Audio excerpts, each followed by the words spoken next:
23, 53, Loitoktok Sub-County Level 4 Hospital for the year ended 30th June 2022. 54, Wangata Rongai Sub-County Level 4 Hospital for the year ended 30th June 2022. 55, Loitoktok Sub-County Level 4 Hospital for the year ended 30th June 2023. 56, Kitengela Sub-County Level 4 Hospital for the year ended 30th June 2023. 57, Kajiado County Climate Change Fund for the year ended 30th June 2023.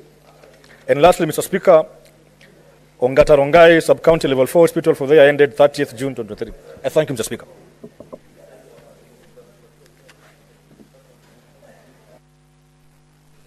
Thank you, Honorable Senator. Next order. Order number 6, notices of motion.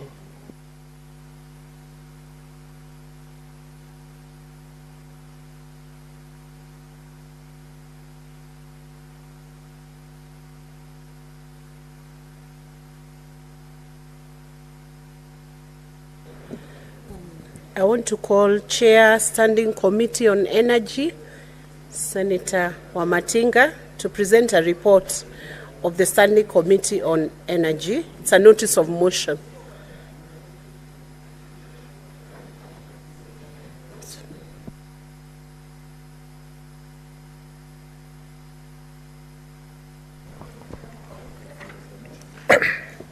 Madam Speaker, sir, I beg to give notice on the following motion, that the Senate adopts the report of the Standing Committee on Energy on its inquiry into the liquefied petroleum gas LPG explosion in Mladi area, Bakassi, Nairobi City County, laid on the table of the Senate on the Thursday, 8th August 2024. Thank you. Next is the Chairperson, Standing Committee of Labor and Social Welfare.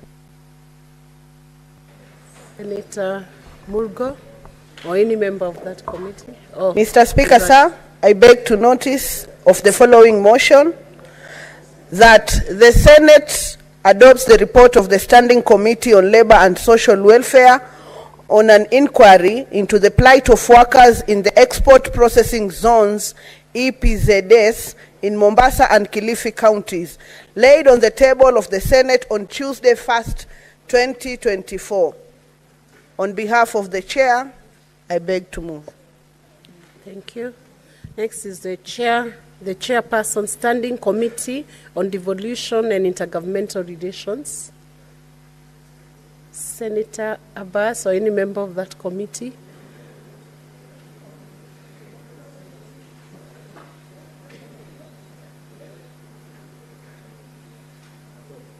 Senator Chute. Thank you very much, Madam Speaker. This is a report on the Standing Committee of Devolution, Intergovernmental Relations, on its inquiry into personal security concerns raised by Honorable Philomena Kapkori, Deputy Governor, Trans Nzoia County.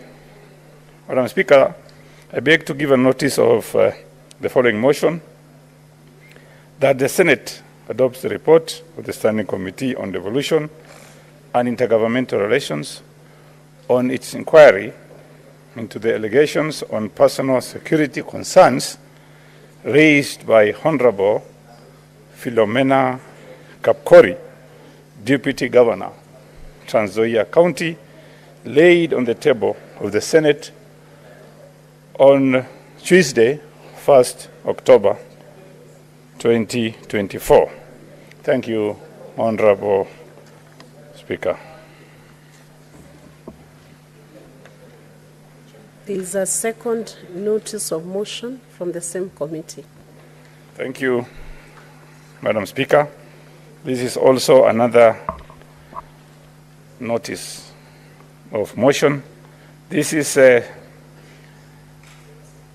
reports of the Standing Committee on the Devolution and Intergovernmental Relations on its inquiry into the state of markets in Vihiga and Bungoma counties, arising from a statement sought by Senator Geoffrey Asotsi, MP, and Senator David Wakoli, MP.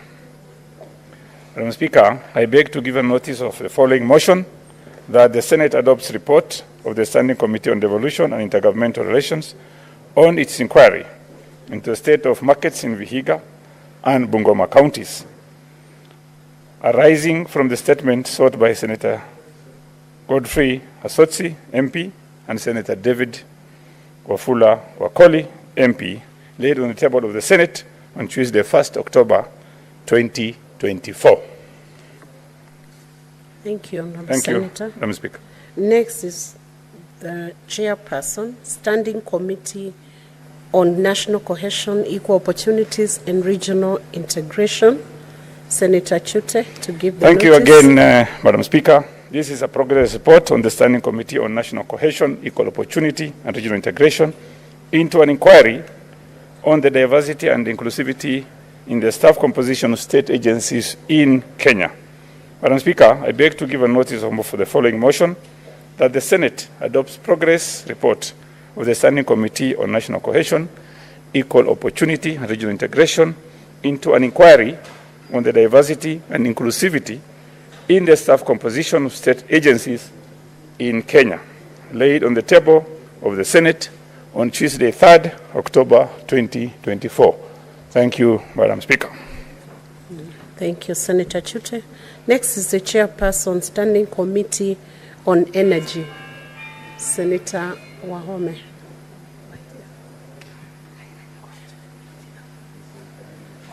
Senator Wahome wa Matinga.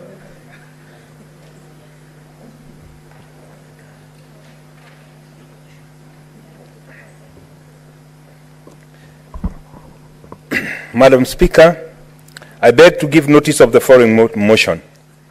Aware that on the 29th March 2021, a presidential task force was formed to review power purchase agreement between the government and independent power producers, during which a moratorium was imposed on Kenya Power and Lighting Company, KPLC, preventing KPLC from signing new agreements or renewing existing ones with the independent power producers, which moratorium was lifted by the Cabinet in March 2023.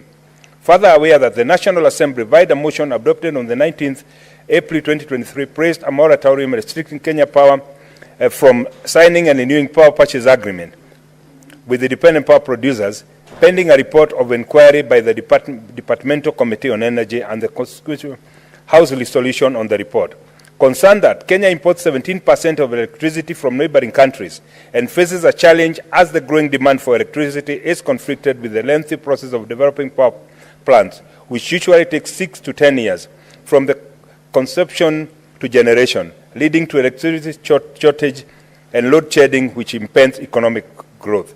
Cognizant that of the Senate resolution of the 28th February 2024 on the motion by the Standing Committee of the Energy on inquiry into the high cost of electricity in the country, calling upon the Ministry of Energy to, among others, create a one-stop IPP office that comprises all the stakeholders required for approval of power plants, that the Ministry, through KPLC and independent power producers, renegotiate the current power purchase agreements within 12 months of the adoption of the report.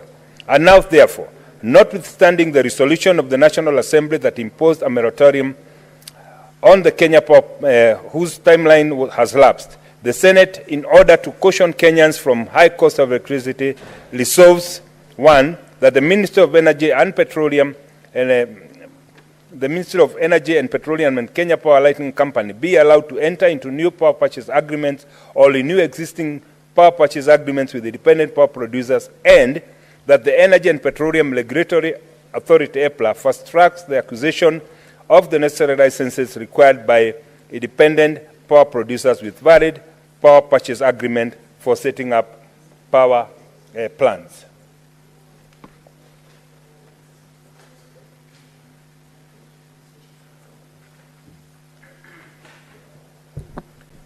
Chairperson, Standing Committee on Health.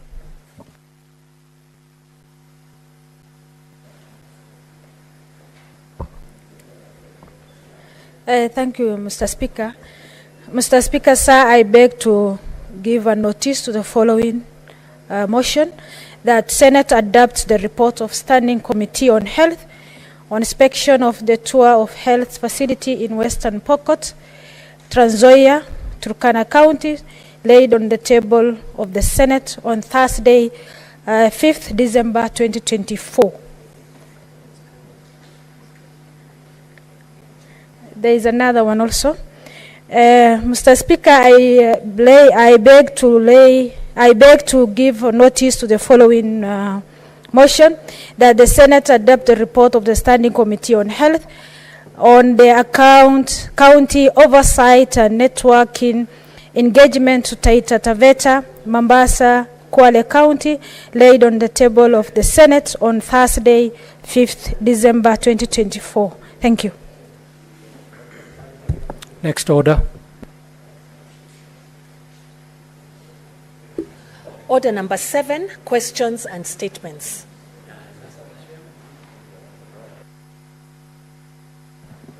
Daniel Manzo.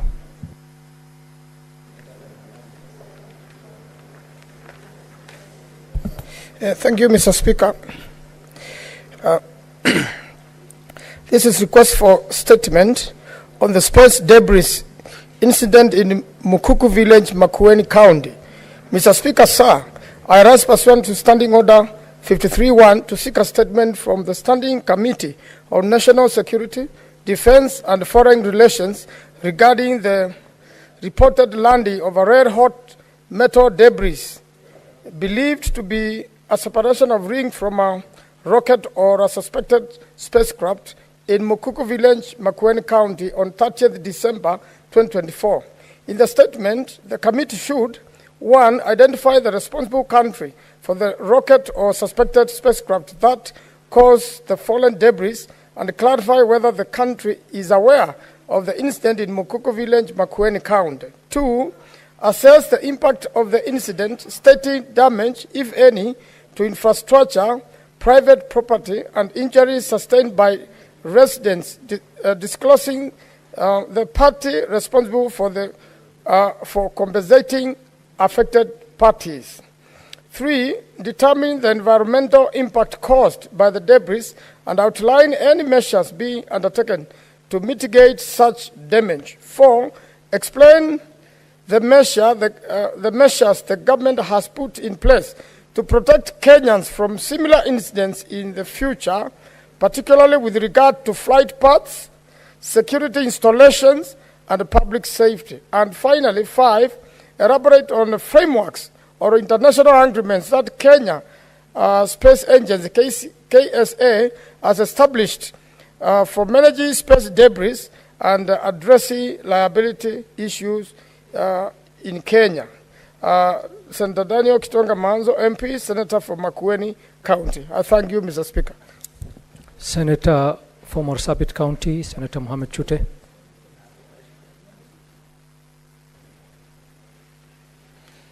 Thank you very much, Honorable Speaker. I'm requesting for a statement on property management, leasing and evictions of Kenya Railways land on Kitui Road, Nairobi City County. Mr. Speaker, sir, I rise pursuant to Standing Order 53-1 to seek a statement from the Standing Committee on Roads and Transportation regarding the management, leasing, eviction of tenants of Kenya Railway properties, with a particular focus on properties located on Kitui Road in Nairobi industrial area. In the statement, the committee should 1. Provide details on the total number of properties owned by Kenya Railways nationally, their estimated value, and the rental income generated from those properties. Number 2, obtain from the Managing Director of Kenya Railways copies of all tenants' leases for railway properties and confirm whether any irregularity were identified in the leasing process.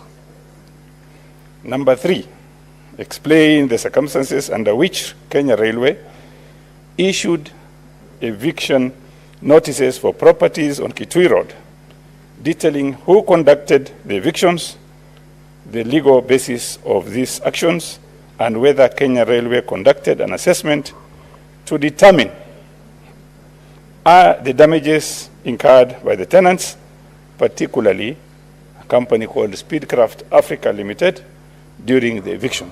And finally, 4, identify the current leases of the properties on Kitui Road, providing details on the lease duration, previous leaseholders, and reasons for any change in tenancy, and how the transactions were managed and whether any disputes or irregularities were reported during these transactions. Thank you very much, Honorable Speaker.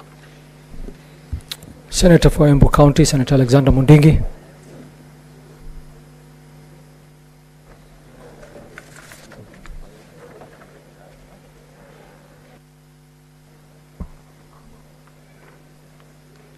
Request for statement on the dangers posed by the use of asbestos roofing in various schools, Embu County. Mr. Speaker, sir, I rise person to Standing Order 53-1 to check a statement from the Standing Committee on Land, Environment and Natural Resources regarding the dangers posed by the use of asbestos roofing in various schools in Embu County.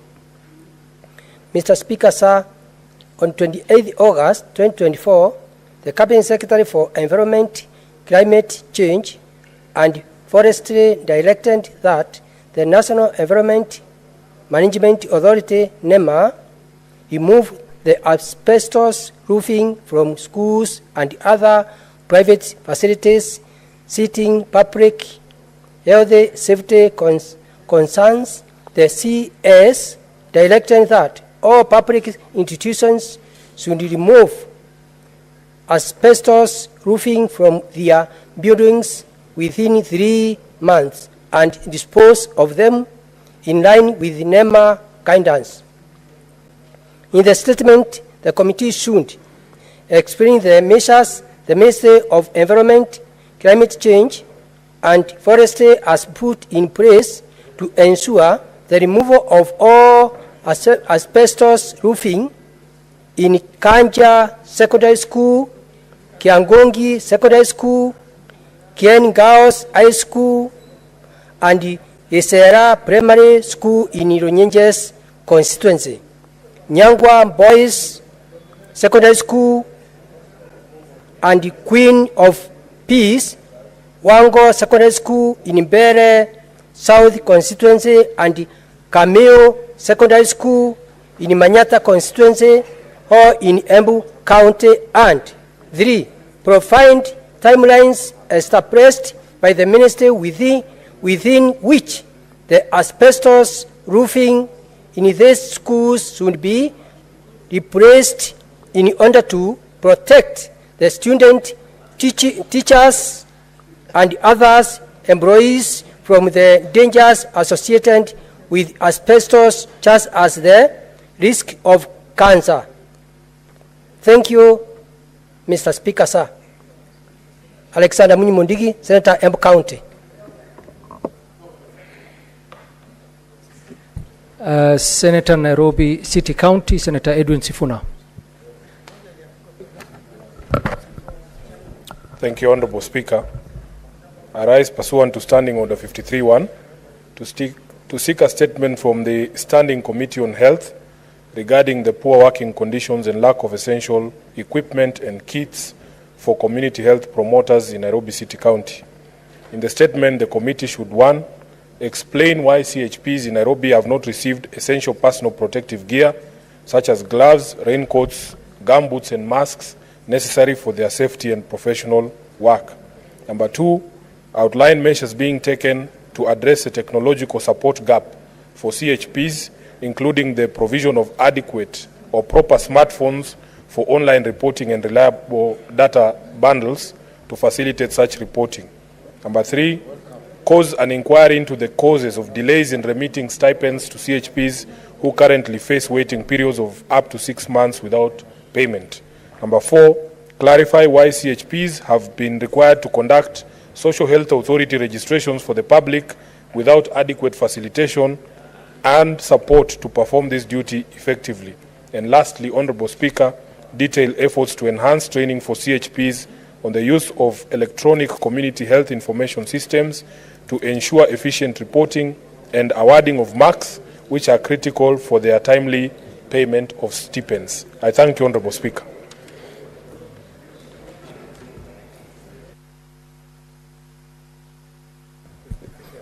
Senator Kisii County, Senator Richard Onyonka.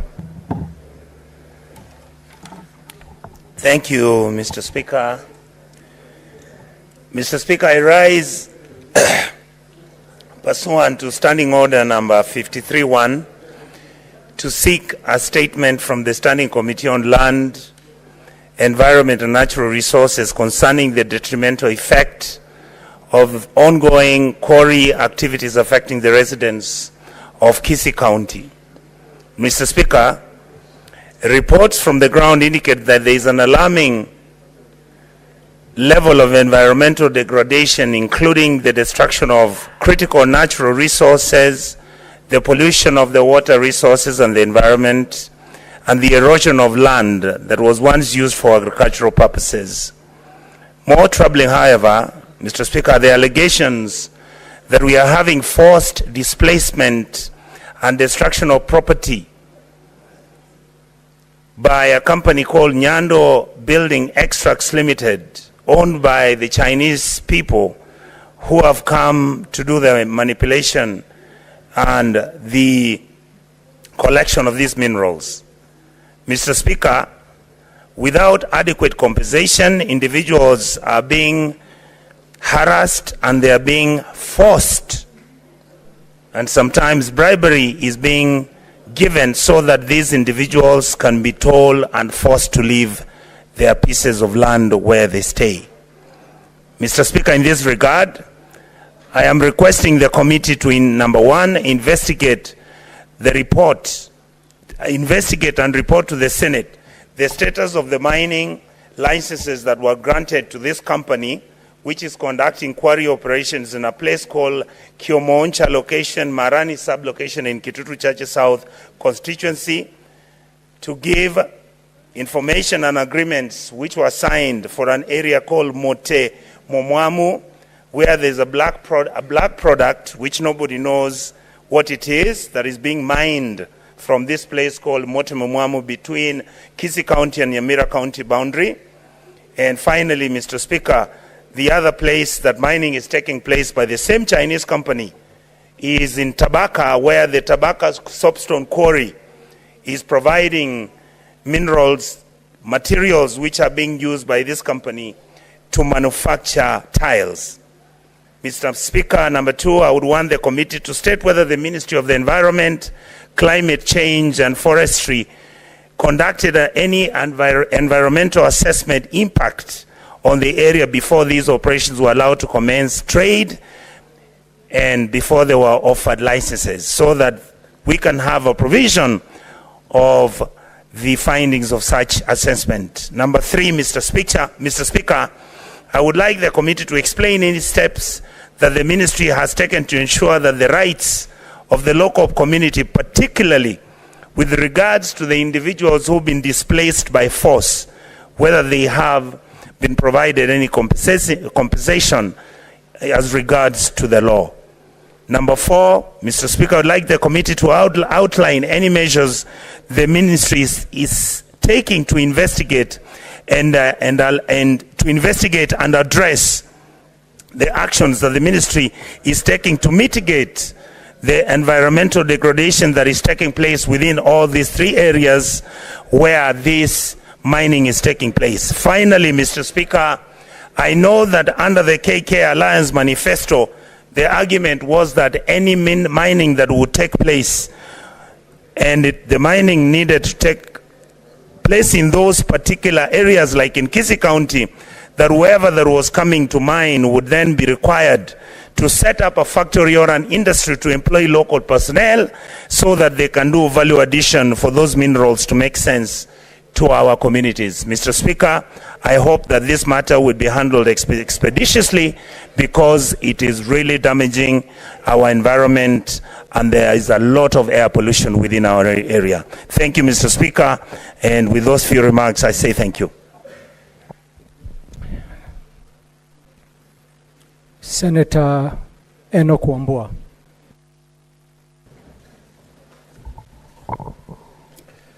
I thank you, Mr. Speaker, for this opportunity. I want to specifically comment on the statement sought by Senator Chute, the Senator of Marsabit. The Speaker, that statement has come at the best time. From mid last year, there has been a lot of evictions, especially on that road called Kitui Road. And I'm not saying this because it's named after my county. But there have been a lot of evictions by the Kenya Railways targeting the tenants who have stayed there, some of them for a very long period of time. The Speaker, in that statement, the committee that will be dealing with it will be very important to establish what the difference is between the new tenants and the tenants who have been forcefully evicted from that land. I say this, Mr. Speaker, because I know of companies that have been established on that land for more than 10 years who had made serious investments. And they just wake up one day in the morning and the Kenya Railways management invades the land, destroys property, and just cancels the leases. Mr. Speaker, there must be a better way of terminating contracts, especially leases. And so it will be important, Mr. Speaker, to make sure that justice is served to everyone, the old tenants and the new tenants as well. Mr. Speaker, I want to thank Senator Chute for bringing up that statement because it touches on a number of people from very different places in this country. Mr. Speaker, I thank you. Senator Olekanar Seki.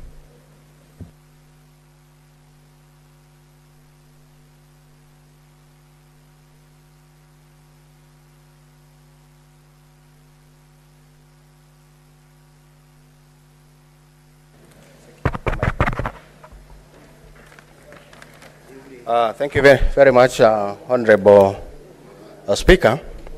I also want to put my support to this statement from Honorable Senator Chute on the issue of Kenya Railways. Honorable Speaker, it is true that Kenya Railways have been in books that they are getting and repossessing land from different institutions and groups.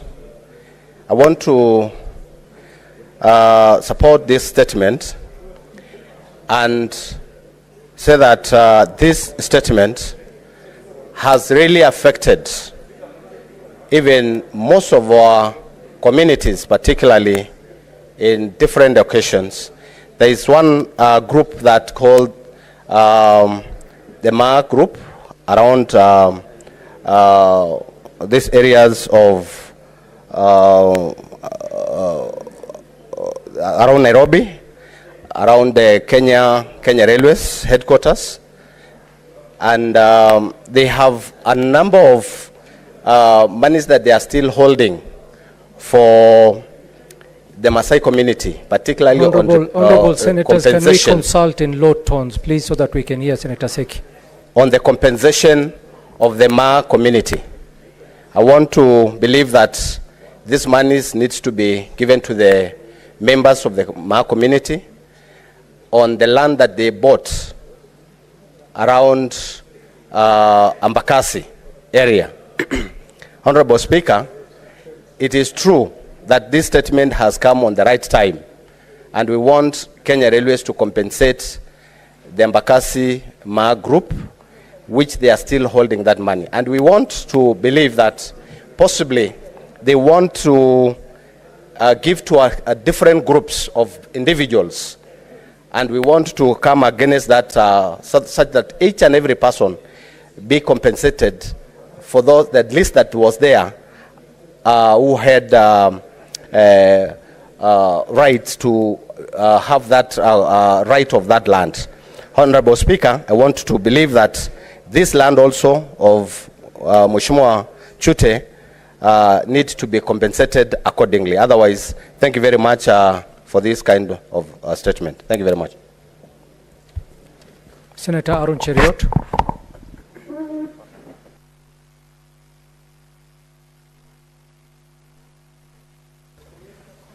Are you commenting on the statements? There must be a mistake.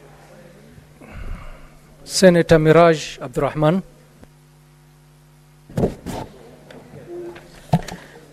Asante Bwana Spika kwa kuweza kunipa fursa hii na mimi nichangie katika statement iliyoletwa na Senator wa Nairobi, katibu mkuu wa chama cha ODM. Napenda kusema kwamba ni kweli wahudumu wetu ambao wanapeana huduma ya afya CHP wanaweza kuzongwa na changamoto nyingi sana kule mashinani, na ni muhimu serikali za ugatuzi zihakikishe vile vifaa ambavyo vimeletwa na wizara waweze kuwafikia hawa wahudumu, kwa sababu wanapambana na changamoto nyingi sana. Na pia Spika, ukiniruhusu nipende kujulisha bunge la Seneti masaibu ambayo wanapitia wafanyikazi wetu wa gatuzi 47.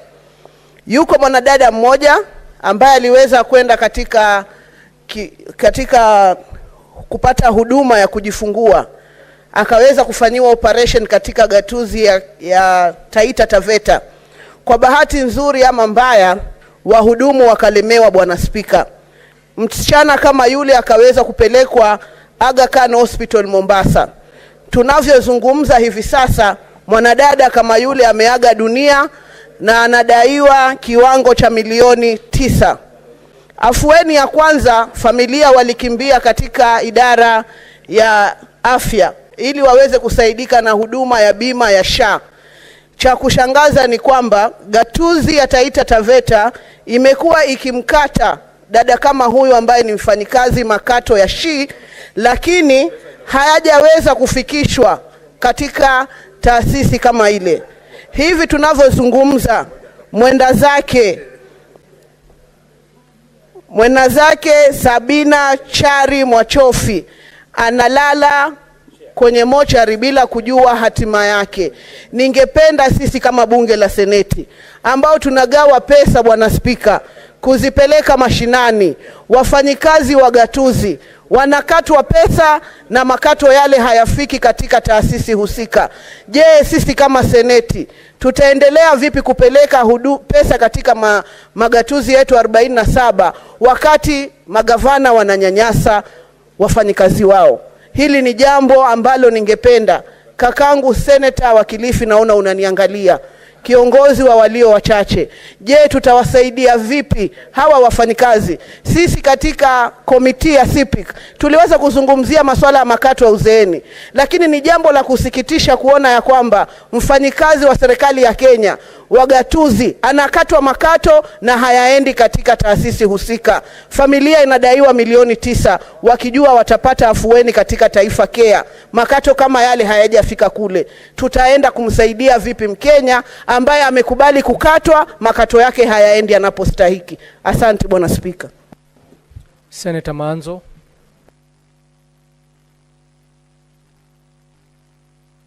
Thank you, Mr. Speaker. Mr. Speaker, I'd like to comment on the statement requested by the great Senator of Embu, Senator Mudigi. Mr. Speaker, the Senator is talking about the poisoning of asbestos in his county, and where there are quite a number of public schools and public institutions which still have the asbestos roofing. Mr. Speaker, I would like to comment that asbestos is very poisonous, and the sort of the fine dust from it, when it accumulates into lungs, that matter becomes fatal. And therefore, not only the people of Embu, but any other place, Mr. Speaker, where there is still asbestos roofing, whether it's private or public, and most of them are public institutions, Mr. Speaker, the country should have taken, and the Special Minister of Environment, NEMA, should have taken the first initiative, and even the Minister of Housing, Mr. Speaker, to remove all this asbestos all over the country. Mr. Speaker, what has happened in the United States of America, where all this has been eradicated, anybody with asbestos poisoning has gone to court and have been awarded hefty amounts of money to compensate first for their life, because once affected is a sure death, and also to make sure that no one is dealing with asbestos at all in the United States of America. So I think Kenya should emulate and do away with asbestos everywhere in the country as quickly as possible. Mr. Speaker, when I was a member of Parliament for Makueni, the first thing I did as an elected member was to get the asbestos in Makueni District Hospital, level 5 now, removed immediately and replaced with the iron sheets. And I think that should follow in the whole country. I thank you, Mr. Speaker. I support. Senator Osotsi. Thank you, Mr. Speaker. Mr. Speaker, allow me to make quick comments on the statement by Nairobi Senator Edwin Sifuna on the community health promoters. Mr. Speaker, I think this is a very serious statement, and I want to request the committee which is going to deal with this statement to take it very seriously, because the community health promoters are doing a very good job in our villages. These are people who know almost every homestead in a particular village. They know the concerns of the people on matters of health. But, Mr. Speaker, these people, despite their commitment, they are getting frustrated by various counties in this country. Mr. Speaker, I want to agree with the Senator Sifuna that these people need to be adequately equipped with the smartphones. These people need to be adequately equipped even with protective gear and many, many other facilities that they need to undertake their work. But in most counties, Mr. Speaker, the CHPs are struggling. Mr. Speaker, this arrangement of 50% counterpart share of stipend between the national government and the central government seems not to be working because of long delays before they receive their money. And I think it's a high time that that program is reviewed so that we have one particular person to blame for the delay. Because when you ask why these people have not been paid, counties say that the national government has not sent their share. And when you ask the national government, they say the county government has not processed their share. So we have a blame game here. Mr. Speaker, I think the committee should look at this matter very critically and report to this House so that these community health promoters who are doing a wonderful job in our villages are able to be motivated to do even greater things. They can also be involved even in this process of registering people to join SHA, which in most places we are having challenges. Mr. Speaker, I think now that we have come back from recess, this is one statement that we need to take seriously and have the report brought to this House as soon as possible so that these challenges that we continue to face as senators on the ground of CHPs not being properly facilitated is addressed within the shortest time possible, Mr. Speaker. Mr. Speaker, I support. Senator Olekina.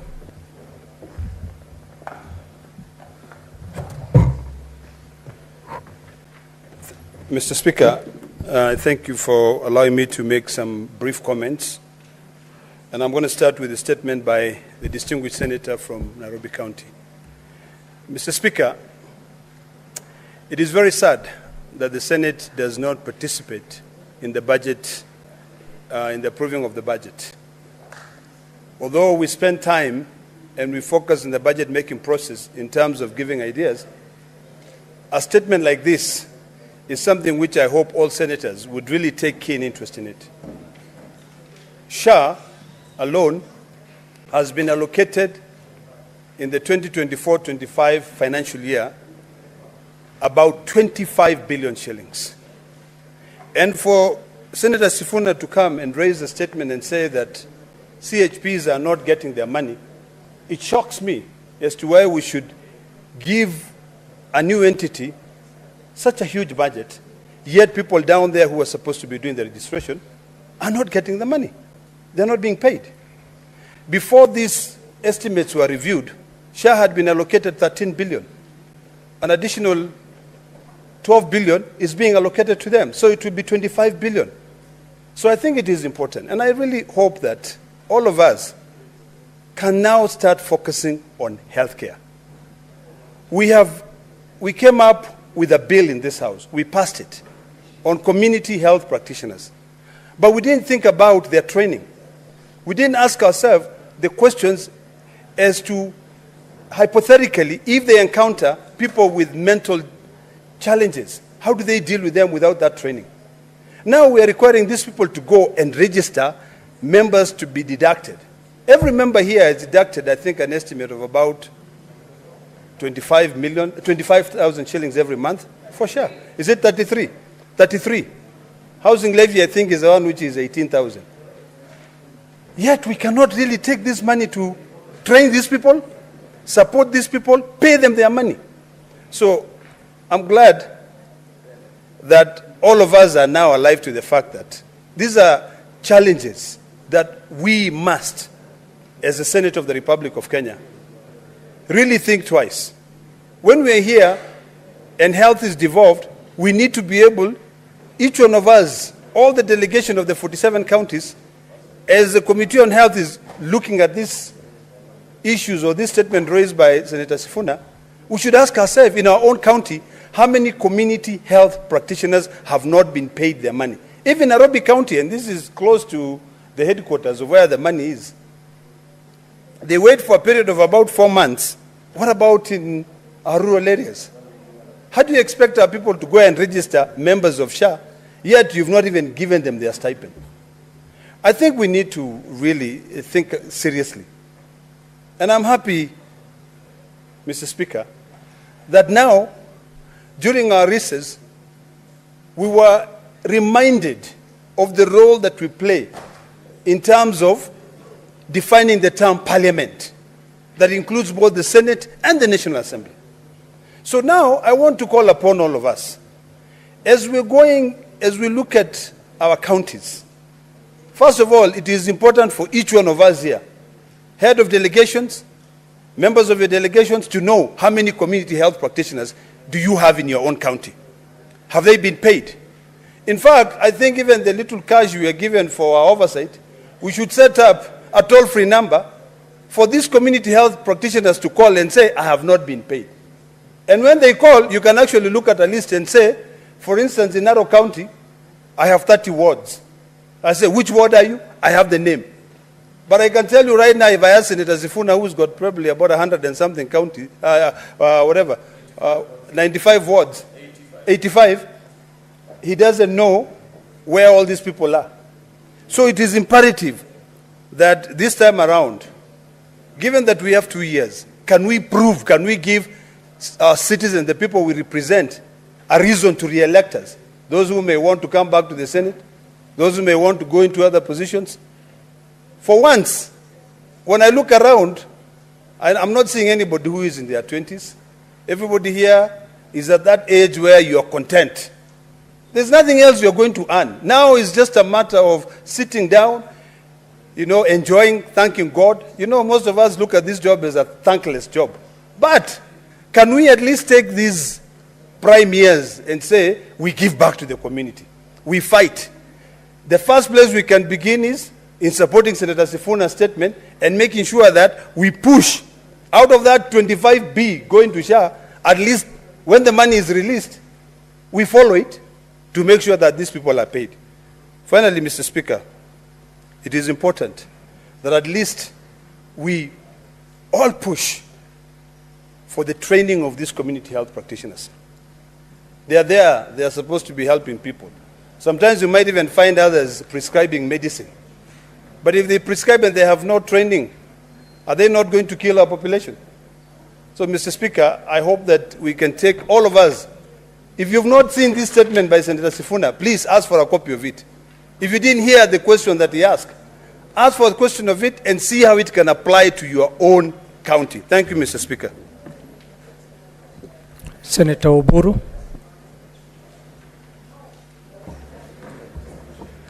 Yeah, thank you, Mr. Speaker, sir, for the opportunity. Mr. Speaker, I want to comment on a statement sought by the Senator for Nairobi, Senator Edwin Sifuna, on the community health, you call them community health workers. Mr. Speaker, sir, these are very, very important stuff in the public health. Mr. Speaker, the concept of equipping these people was developed sometimes back in Bamako in Mali, where the international community sat and developed a concept which was giving power to people in the primary health care in the rural areas. It now came to the cities later, like Nairobi now has those primary health workers, and the primary health workers are the ones who deal with the people right from the beginning. When somebody is sick, is having drugs which are not necessarily prescriptive by the doctors, it is these people who handle them. And Mr. Speaker, it is very sad that these people sometimes don't get the necessary content in the drugs that are given to them to help the people at that primary level. And it is important that the committee investigates this matter thoroughly and gets to the bottom of it and finds out the whole process, the whole chain, and also the reasons why these people are not getting the drugs in time. Sometimes it is the relationship between the county and the national government who supplies. And sometimes the delays are because the counties have not paid. But even if the counties have not paid, I think it is important that a system of credit should be developed so that the supplies to these primary health care people at the grassroots is not affected by the bureaucracy of supply of drugs. Therefore, want to urge the committee investigating this matter to investigate it thoroughly and give us a report back on this issue of the primary health care. Mr. Speaker, that is all I wanted to say. Thank you. Thank you, Senator. Senator Wafula. I want to support. Asante sana Mheshimiwa Spika kwa nafasi hii kuhusiana na michango ya maseneta kuhusiana na hoja tofauti tofauti. Mheshimiwa Spika, hoja ambayo mwenzangu Mheshimiwa Sifuna ameibua hapa ni hoja ambayo nimekuwa nikizungumzia mara kwa mara Mheshimiwa Spika.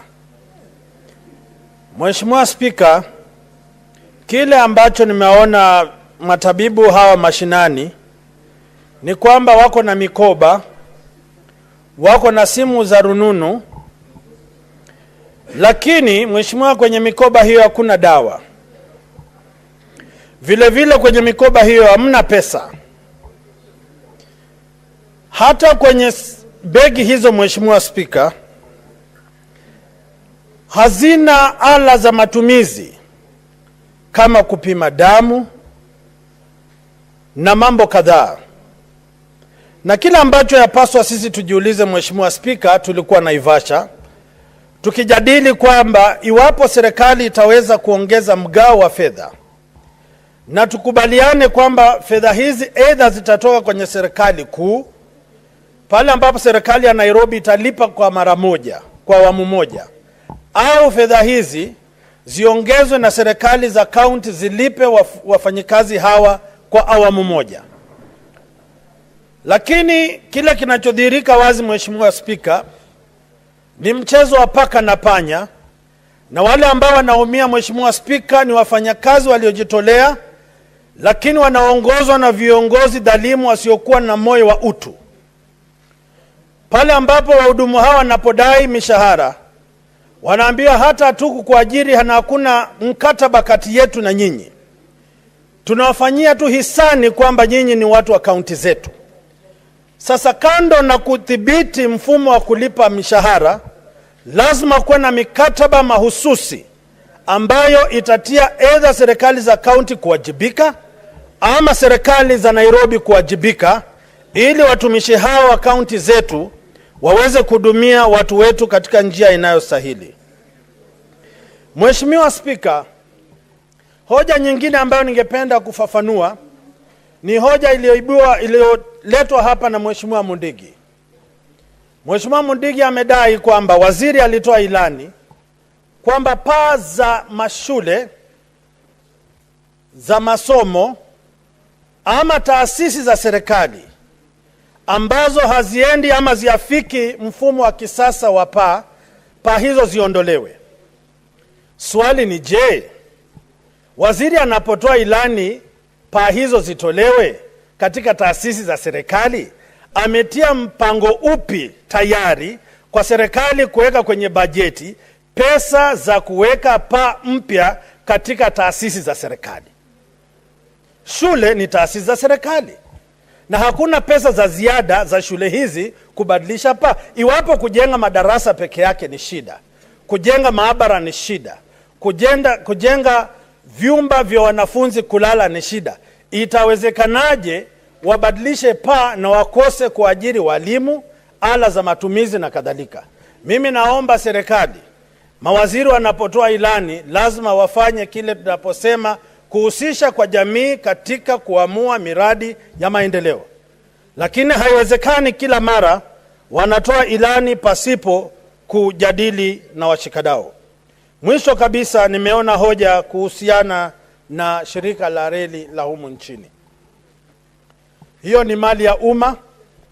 Watu wamebomolewa vyumba na maeneo ya kazi katika kaunti hizi, lakini kile tunataka kujua, wana mpango upi wa kuhakikisha kwamba mashamba ya reli ya nchi ya Kenya yanafanya kazi kwa mujibu wa katiba? Na kwa sababu tuko na ugatuzi, maeneo gatuzi ya humu nchini yanashirikianaje na shirika la reli kuwapa wafanyakazi ambao wako tayari kufanya biashara kwa mashamba ambayo hayatumiki kwa muda mrefu zaidi ya miaka 20? Mheshimiwa Spika, ningependa tu kusema watu wa mkoa Magharibi na kaunti ya Bungoma wamesikia nikitaja mambo ya madaktari mashinani, na nikumuomba gavana wa kaunti ya Bungoma kwamba tunapozungumza hivi jiandae, kwa sababu tunakuja kuwatetea wafanyikazi wetu. Tuhakikisha mishahara wamelipwa kwa wakati unaostahili, mikataba inapeanwa, na vile vile mazingira mazuri ya kazi katika kaunti ya Bungoma. Asante sana Mheshimiwa Spika, na watakia Wakenya wakati mufti, na iwapo wanatetesi tuko tayari kuwapigania. Asante Mheshimiwa Spika. Asante Senator James Murango. Na Senator Murango, unapochangia tafadhali chukua muda mfupi, watu ni wengi na watu wengi wanataka kuchangia na wakati unaisha. Asante sana Mstahiki Speaker, nitakuwa mchacho wa maneno na mzito kwa hoja. Mstahiki Speaker, ningetaka kutoa tafsiri yangu na kauli yangu kuhusu taarifa ambayo imewasilishwa na Senator wa Nairobi, Senator Sifuna. Wiki jana Mstahiki Speaker, nimekutana na mawimbi makubwa sana wakati nilikuwa nakosoa utendakazi wa gavana wa Kirinyaga kwa sababu ya ukosefu wa matibabu na kunyanyasa maafisa wa ugani ambao wanatembea kuangalia wagonjwa katika vijijini. Mstahiki Spika, utapata wale tambibu wa ugani kwamba wanatembea kwa mguu kama mawakala wa ng'ombe. Hawana njia yoyote ya usafiri ya kuwafikisha vijijini ambapo watu wetu wanaishi, mahali ambapo nyanya zetu wanaishi, na wamepewa kazi na mikomba mizito ambao wanafaa kuzunguka nazo. Wamebeba mizigo kama punda hivi kwamba hawezi kuwafikia, na wanakuwa wamechoka wakati wana. Mstahiki Spika, ningeomba usaidizi wako kwa sababu na hapa kuna tafsiri inaendelea hapa ambayo Majority Leader, Majority Whip, Deputy Majority Leader. Mheshimiwa Karwale unaitwa na Speaker. Majority Leader, mnamsumbua Senator Murango akichangia. Tafadhali mpatieni nafasi tumsikize kwa umakini. Asante sana Mstahiki Spika. Nilikuwa nasema kwamba wale maafisa wa ugani ambao wamepewa kazi ngumu na mikomba mizito ambao wanambembeshwa midhili ya punda kuzunguka kuangalia wagonjwa katika vijiji zetu, na ambao kulipa wanja lipwa kwa miezi, ni jambo limekuwa la busara kuhakikisha kwamba wale watu wengine wanapolipwa ni vizuri waweze kulipwa pesa zao ili waweze kufanya kazi yao kwa ufasaha. Mstahiki Spika, huwa anasema kwamba ni vizuri hata kama gavana hata jenga barabara, afadhali akose hata kupeana mbegu na pembejeo za kilimo, lakini hakikisha kwamba afya imefikia kila mtu, kwa sababu aliyekufa hawezi tembelea barabara zilizoundwa, aliyekufa hawezi hata kulima. Kwa hivyo ni vizuri kwamba waachane na mambo yote ambao wanaofanya kuhakikisha kwamba wakazi wote wako hai. Mstahiki Spika, pale Kirinyaga, baada ya kuleta taarifa ambayo tulituma katika kamati ya afya ambayo inaongozwa na Mandago, Mheshimiwa Mandago, Senator Mandago, kumekuwa na mambo mengi yanafanywa kuonyesha kwamba sisi hatujui venye tunafanya. Katika pale ukiangalia katika pale mlangoni kumewekwa mzee na mama amekaa pale, ukiingia na kupiga pambaja anakushika mashavu, ili zile picha zirushwe katika vyombo vya habari ione kwamba mangavana wanafanya kazi. Na mimi husema kwamba kweli watu tunachaguana, na najua Swahili husema kimbembacho kikivunja nafuu kwa mchukuzi, lakini kama kuna mahali ya tambu ambapo watu wanafaa kuja kuona kifo kwa macho ni Kirinyaga, katika idara ambayo inapeana afya katika pale Kirinyaga. Nikimalizia nitasema ya kwamba ni vizuri wale wahusika na wale madaktari ambao wanahusika kutupatia afya, ambao wanahakikisha kwamba tuko hai, waweze kulipwa pesa zao wakati unaofaa. Wale ni wazazi, wanalipa kondi na wanalipa pia karo za shule, ili waweze kutufanyia kazi. Asante sana Mstahiki Speaker. Asante. Senator Moses Kajwang. Mr. Speaker, I also would wish to emphasize a few matters raised by Senator Sifuna, the senator from Nairobi, particularly with regards to the community health practitioners. Mr. Speaker, in the last session, you directed a small delegation to go into mediation with the National Assembly over the county government's additional allocation bill. I was privileged to be part of that delegation. And Mr. Speaker, I believe that the leader of our delegation, Senator Mutinda, ought to bring a report back to this House because mediation collapsed. The talks have collapsed because the National Assembly is insistent that the road maintenance levy fund should not go to county governments, but should go to the Kenya Rural Roads Agency. The relevance between the additional allocations bill and Senator Sifuna's statement is that the money that community health practitioners are supposed to get was included in the schedule of the additional allocations. Mr. Speaker, you recall when you were in Turkana, we processed the health laws, and there were 4 laws. Mr. Speaker, they are some of the worst laws we have ever written. When you look at them, when you reflect on what we did in Turkana, we need to do a legislative impact analysis so that we clean up those laws. Part of the laws we passed, we allowed the national government to pay community health practitioners half their salary and county governments to pay half the salary. 2,500 was to come from the national government, 2,500 was to come from county governments. We have a situation, Mr. Speaker, where you find that the national government has sent 2,500, but the county government has not. Or the county government has sent 2,500 and the national government has not. That is not the way to treat our frontline health workers and the people that we are entrusting to deliver the dream of universal health. Mr. Speaker, if we do not resolve that impasse, then it means that we don't have a proper legal framework for payment of community health practitioners. I am told right now the national government is sending the full amount direct to them. But that is killing devolution, because these are employees and agents of county governments.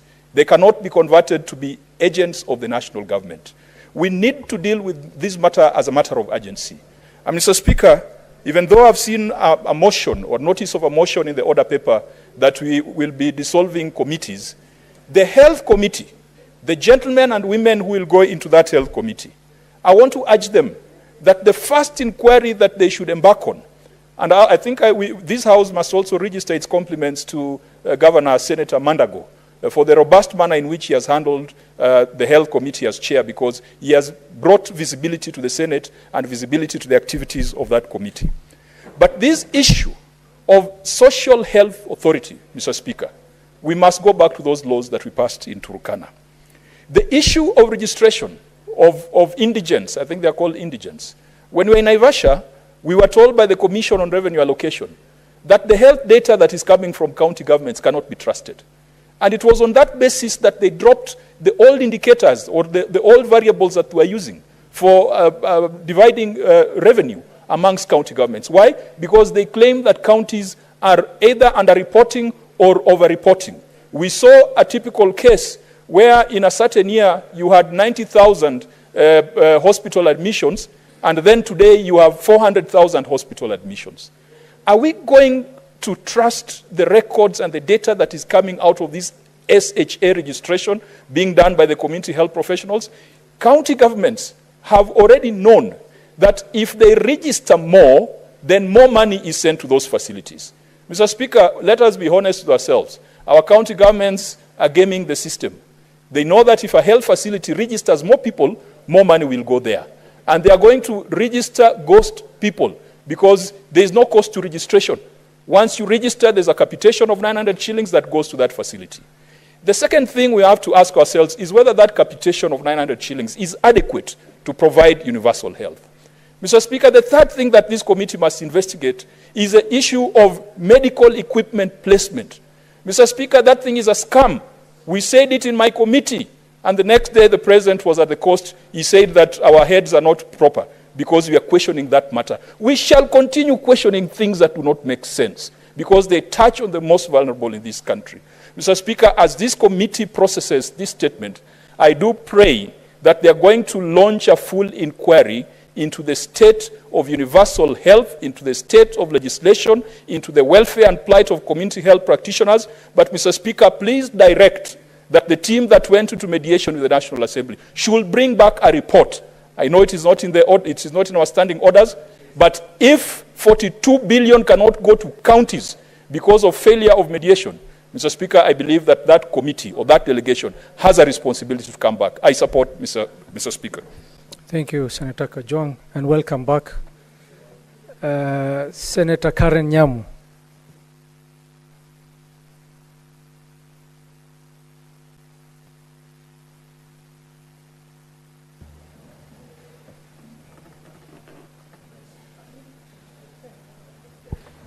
Oh, will you?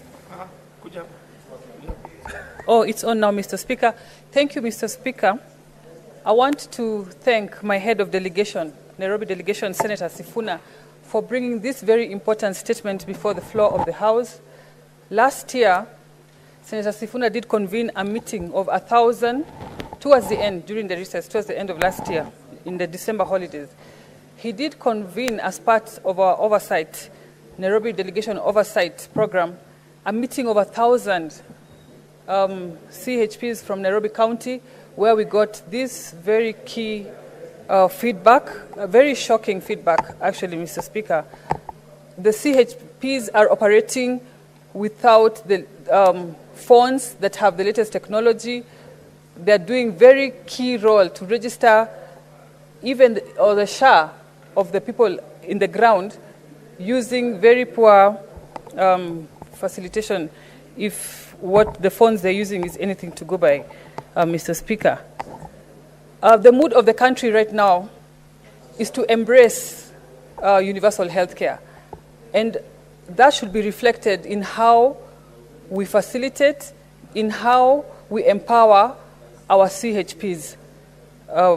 Mr. Speaker, we cherish the work that they do, bridging the gap between the ground and the health facilities and the health institutions and the health care providers, Mr. Speaker.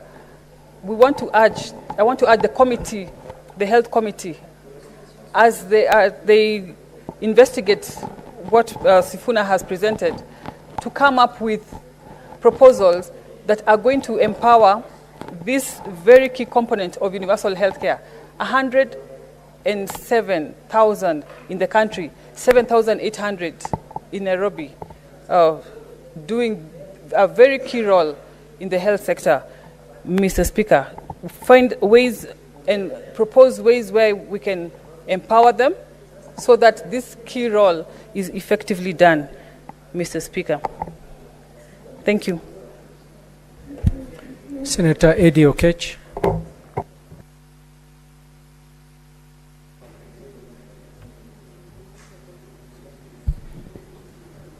Thank you, Mr. Speaker. Mr. Speaker, the issue of community health workers, I think that we as a House must pronounce these community health promoters as at-risk population. I think that when we use very palatable and educative terms like what Senator of Homa Bay has used, and you say they are frontline workers, health workers, then it sounds really beautiful. But I think that we need to call them an at-risk population. And this is my reason, Mr. Speaker. Mr. Speaker, I want you to picture a community health promoter who every single day has to go to a house to go and check on a TB patient that they don't know as TB, or any other infectious diseases that they might interact with these different patients that they don't know are patients. Because the way this happens, Mr. Speaker, is that they are the first people to engage our people on the ground without capacity to, number one, detect any kind of diseases that the people they're interacting with might have. Number two, they don't have any kind of protection on themselves. Mr. Speaker, today if you walk in a hospital and got any basic nurse, they will have some basic equipment before they handle a patient. We are assuming the way the community health promoters have been taken in this country, Mr. Speaker, the assumption is very fundamental. The assumption is when they go to check on our people, most of them will be in good health. But the reality is, majority of community health promoters who end up going to interact with our people are interacting with sick people, with communicable diseases and infectious diseases that they don't have control over. If they're not protected enough as frontline workers, health workers in this country, Mr. Speaker, it is a very sad state of affairs. Mr. Speaker, I don't know why I keep on calling Madam Speaker. I think I'm still seeing Madam Speaker Veronica on the seat. But Mr. Speaker, think about during adverse weather conditions, like what we have seen in Nairobi. I have seen a situation where the Senator of Nairobi, as well as myself, the Senator of Migori, being confronted by community health workers who have to go through floods, barefoot, to go and help people. And, Mr. Speaker, the cost of gumboots in Nairobi is just 700 shillings. Nairobi County has got 7,000 community health promoters. If you were to give them gumboots is only 4.9 million.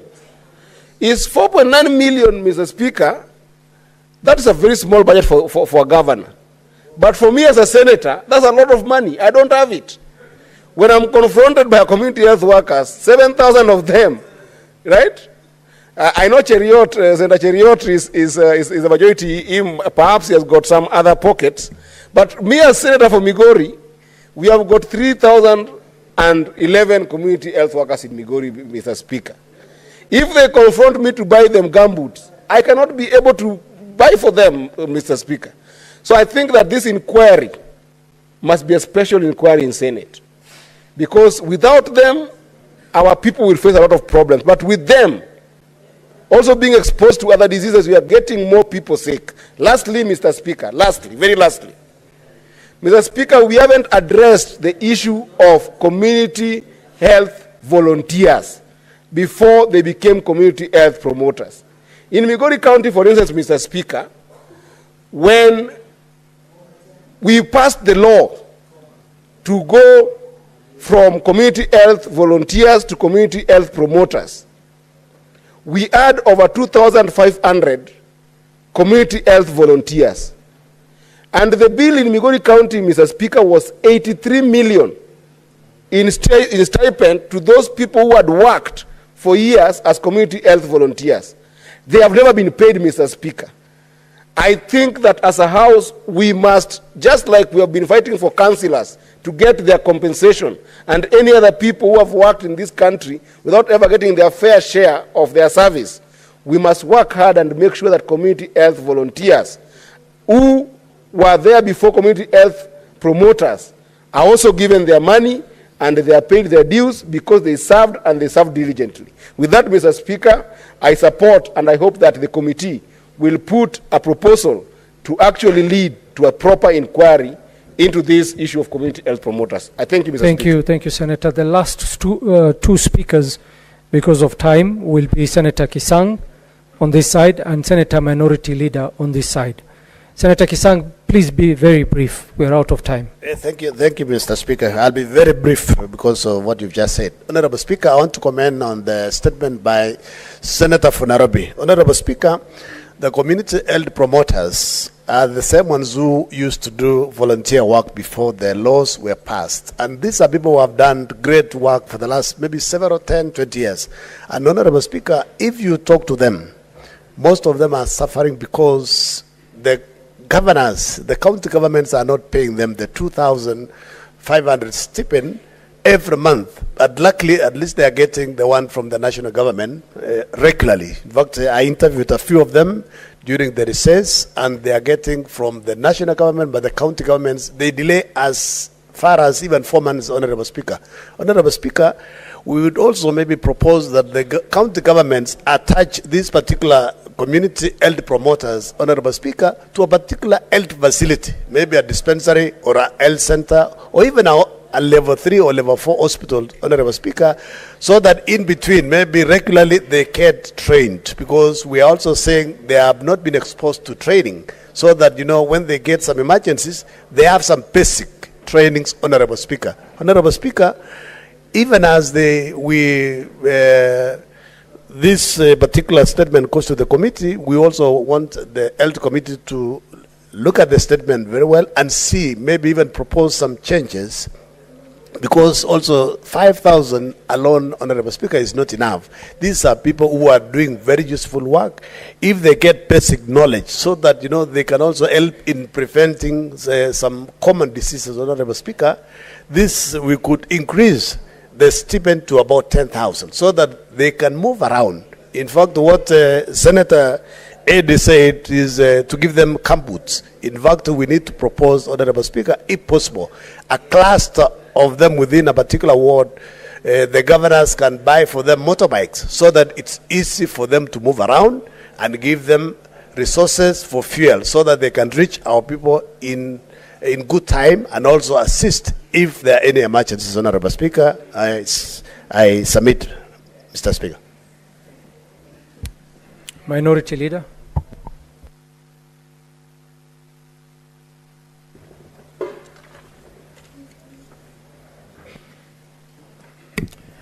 Asante mstahiki Spika.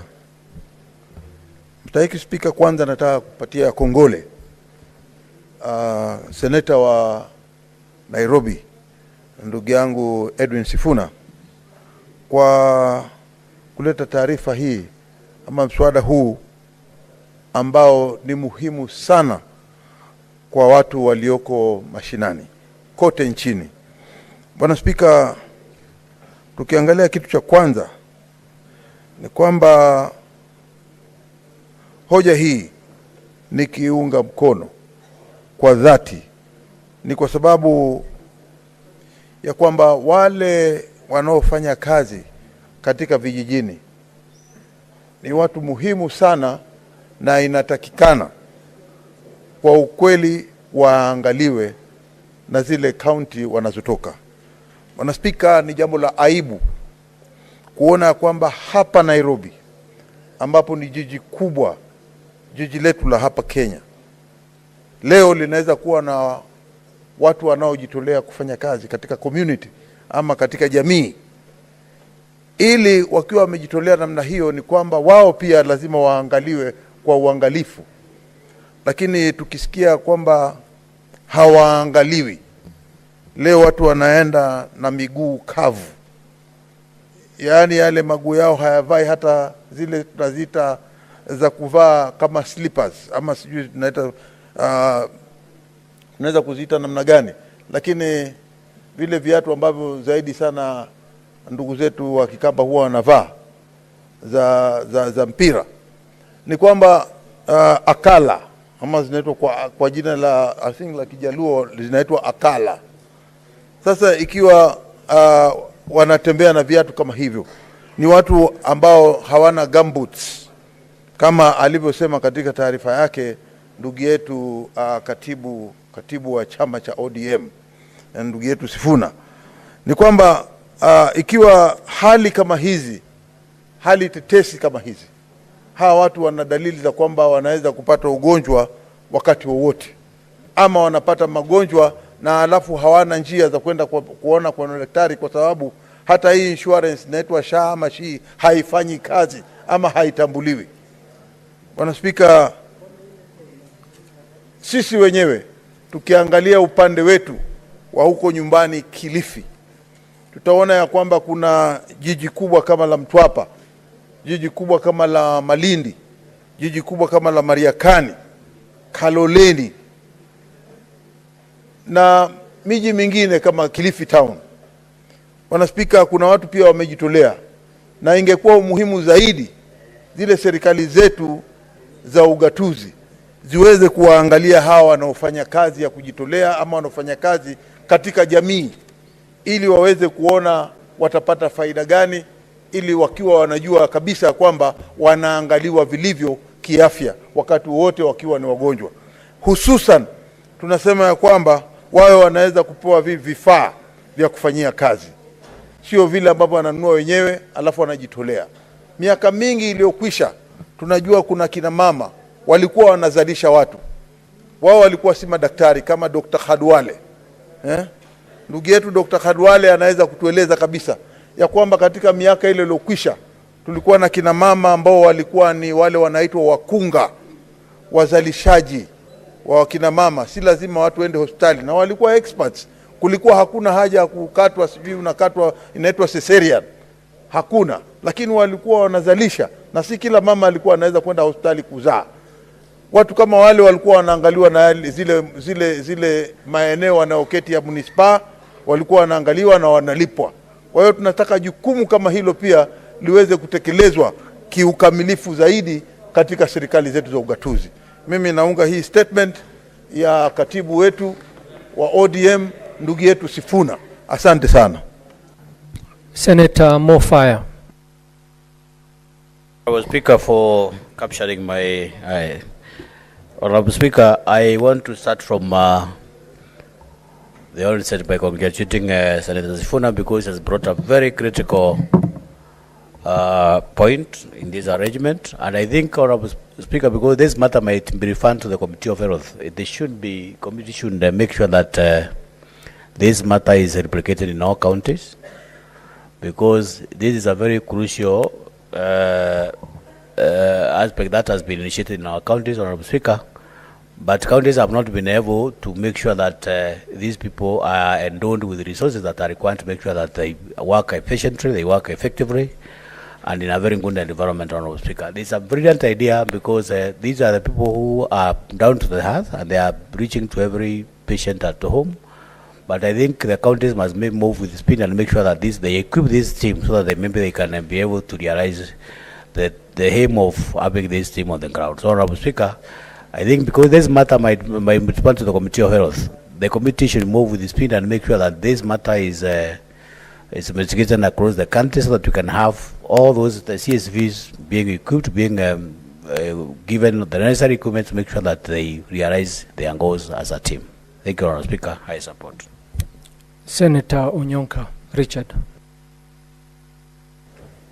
Thank you, Mr. Speaker. My words will be very, very short because I know we've run short of time. I just wanted to reiterate what my colleagues have said, Mr. Speaker. And sometimes these are the contradictions in our country that when you look at and evaluate what we're doing, that which that is significant and that is substantive, that needs to be done quickly to support our poor people, make sure that the health services improve and they succeed, then we don't pay the service providers. But the money that is supposed to be given to these service providers, you find goes into something which now is producing a lot of noise, which now has produced a lot of questions, which now the Auditor General has already pronounced themselves that we are having 46 billion shillings where we are buying treasury bills. And yet the money for the community health workers, which is about 6 billion shillings, could easily have come out of that. And that is the point, Mr. Speaker, I would like to emphasize. Can we start looking at the prioritization of the issues which are affecting our people and begin to spend money there? Right now, our people don't want houses. They want medicines, water, and food. Let us concentrate on agriculture. Let us concentrate on provision of water and the health services, Mr. Speaker. Thank you. Senator Cherargei Samson. Mr. Speaker, you need to protect me from the majority whip. Mr. Speaker, I want to just comment on two statements. One is on the issue of Kenya Railways.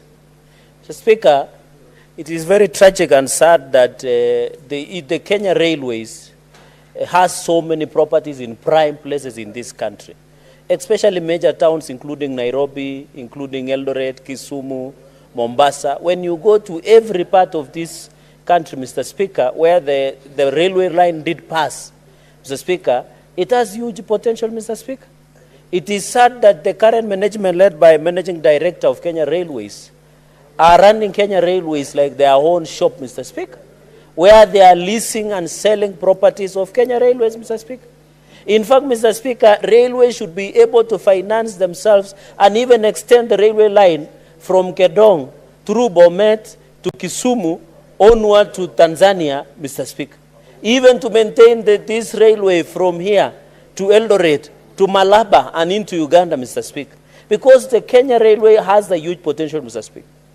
The current Managing Director and management of Kenya Railways must be called to order, Mr. Speaker. And in fact, the EACC should be on this, Mr. Speaker. Because some of us are aware that the Managing Director and the management have been selling properties that belong to Kenya Railways. And the worst thing, Mr. Speaker, is that they have been evicting people who have leases. Why would you give somebody lease and then evict them? What is the justification, Mr. Speaker? For the last many years, the turnover of Kenya Railways, Mr. Speaker, in terms of sales has approached 10 billion. But if you ask the MD and management of Kenya Railways, they cannot tell you, Mr. Speaker.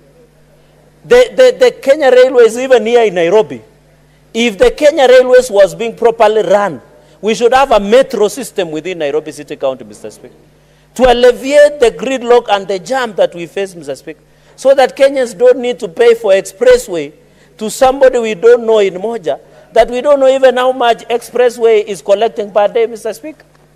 Can you believe in this country somebody is collecting our money and we don't know how much it is, Mr. Speaker. Therefore, Kenya Railways, Mr. Speaker, must be called to order. The managing director should be suspended. The EACC, Mr. Speaker, should take Kenya Railways is now a crime scene. It is a crime scene, Mr. Speaker. And I want to challenge the new EACC. Instead of arresting traffic officers who are collecting 250 shillings, they should be going for this big fish. They should be going for this mbota, Mr. Speaker. They should be going for these wells that are destroying the image of this country, Mr. Speaker. Why would we borrow more money for STR, yet Kenya Railways turnaround can be done for the benefit of this country, Mr. Speaker? The new EACC CEO, Mr. Abdi, take charge. We want to see somebody being prosecuted at Kenya Railways, Mr. Speaker. And even I want to ask the committee to invite me, Mr. Speaker, pro bono. I have a more better dossier against the MD and management of Kenya Railways that will shock this country. Leave alone the one of Senator Onyonga. That was just like Nollywood. I'll be bringing Hollywood in the engagement, Mr. Speaker. Mr. Speaker, secondly, on the issue of Senator Sifuna CH fees, community health promoters, I want to thank the President and the Council of Governors for stepping in, Mr. Speaker. I think as a country, we should move in for preventive and promotive health care in this country. What Senator Sifuna has raised is of great concern, that we need to properly remunerate, give the CHPs capacity, so that as they go through villages, as they go through Iya Mukuru, Kwanjenga, Kibra, Mr. Speaker, in Kapkeben, where I come from, in Homa Bay, in Mombasa, Mr. Speaker, so that we can be able, if we remunerate, Mr. Speaker, give capacity to CHPs, Mr. Speaker, we can even prevent what we call mpox. Because if we ensure, and chikungunya, there was another disease that is in Mombasa called chikungunya. I don't know whether that's the correct statement. It's chikungunya. We can use, Mr. Speaker, those CHPs. Mr. Speaker, I was with you in Mandera, and you could see communities like where we were in Mandera, your county, in Wajir, Mr. Speaker, and I hope going into the future, Senator Cheruyot, Mr. Speaker, the majority leader, I wish he was listening. Mr. Speaker, I wish Senator Cheruyot was listening. And Mr. Speaker, when we went to Mandera, I want to assure him that we only visited projects. Mr. Speaker, because even, Mr. Speaker, if you go somewhere and take water, is it an offense, Mr. Speaker? So, Mr. Speaker, I want to ask Majority Leader with tremendous respect. At least you should have, I know there is somebody who misbehave like Senator Sifuna, but that one we can sort it out in another way.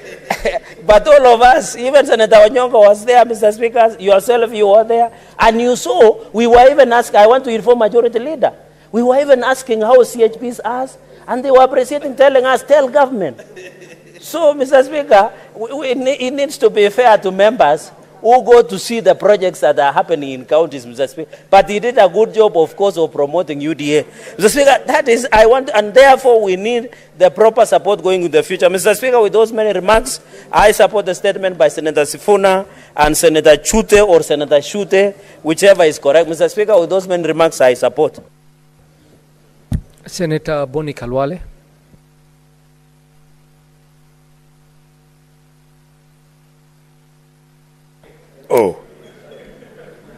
Thank you. Mr. Speaker, I thank you for this opportunity, but allow me to complain on behalf of the two delegations of students who've been in the gallery and you have not acknowledged them.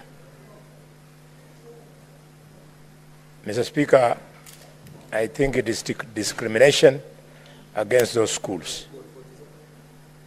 Mr. Speaker, I want to compliment the Senator of Nairobi for the way you have demonstrated a serious understanding of a serious medical problem like the one we have in Nairobi and by extension in all the 47 counties of Kenya.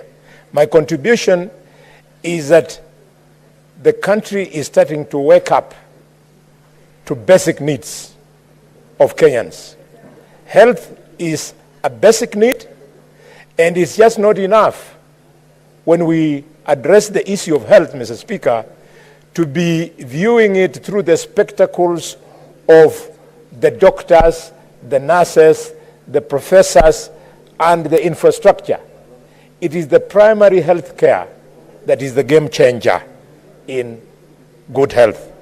Mr. Speaker, I therefore suggest that we develop a formal national program for community health promoters that will include, amongst other things, some form of training. Health promoters must be given basic training in areas like, Mr. Speaker, first aid, because more often than not, these people are the first line of defense as far as taking care of our patients is concerned. They should be trained, Mr. Speaker, on interpretation of the various results that they get. For example, when they do a blood pressure test, they do a blood sugar test, they should know so as to know how to respond appropriately.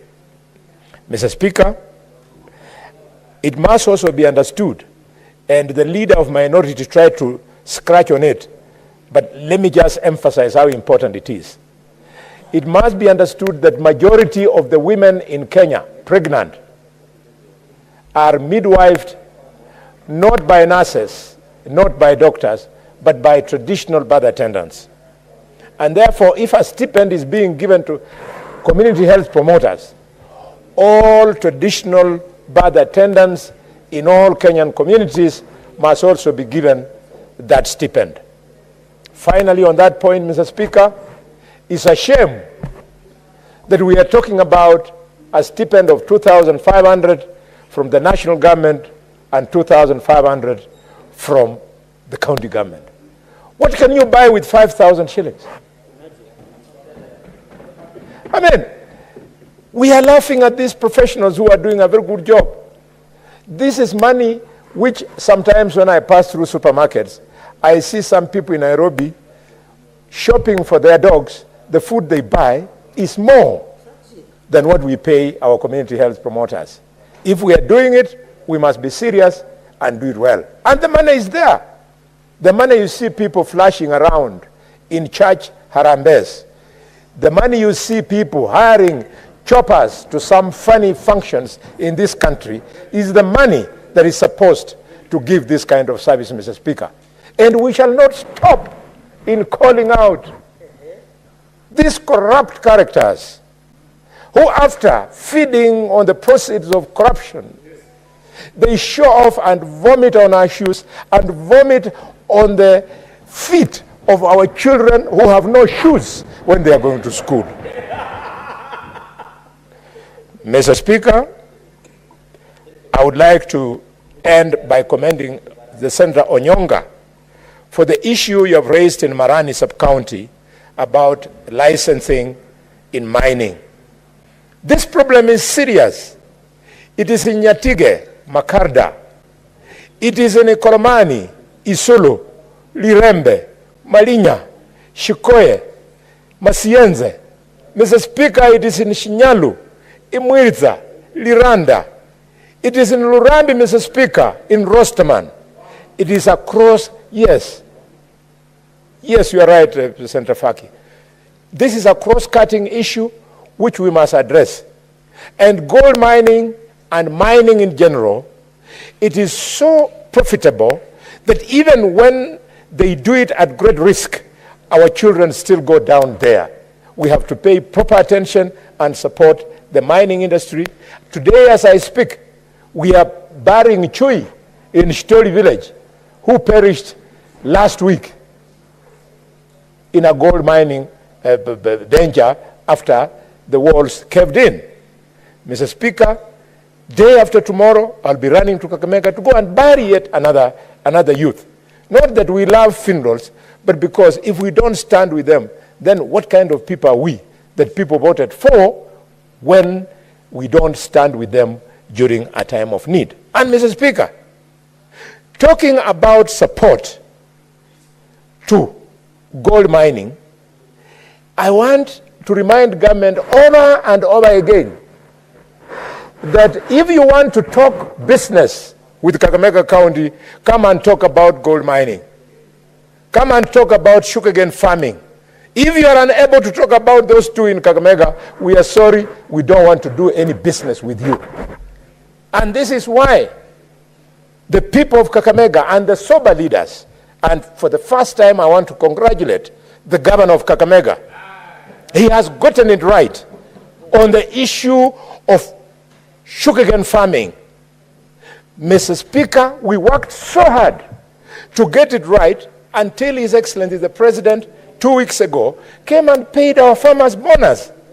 And now, when things were just upright, another character called a receiver manager, in collaboration with corrupt fellows in Kenya Commercial Bank, they then tell Mr. Rai of West Kenya to come and interfere with the smooth running of Mumias Sugar Company by Sarbi. Mr. Speaker, this cannot be allowed.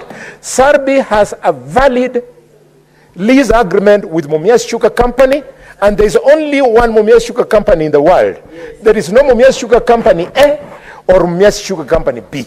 So if Sarbi has Mumias Sugar Company, he should be the only one milling, he should be the only one, Mr. Speaker, managing the ethanol plant. He should be the only one, Mr. Speaker, managing the Ecogen plant. An attempt to bring in the Cogen brand. Mr. Speaker, an attempt to bring in Mr. Rai of West Kenya is going to bring to a standstill the operations in Mumias. We will not allow. It will not be the first time that our leader will be having his limb broken in Mumias. We will do it another time. Honorable Benjamin Washiali, his hand was fractured because of Mumias Sugar Company.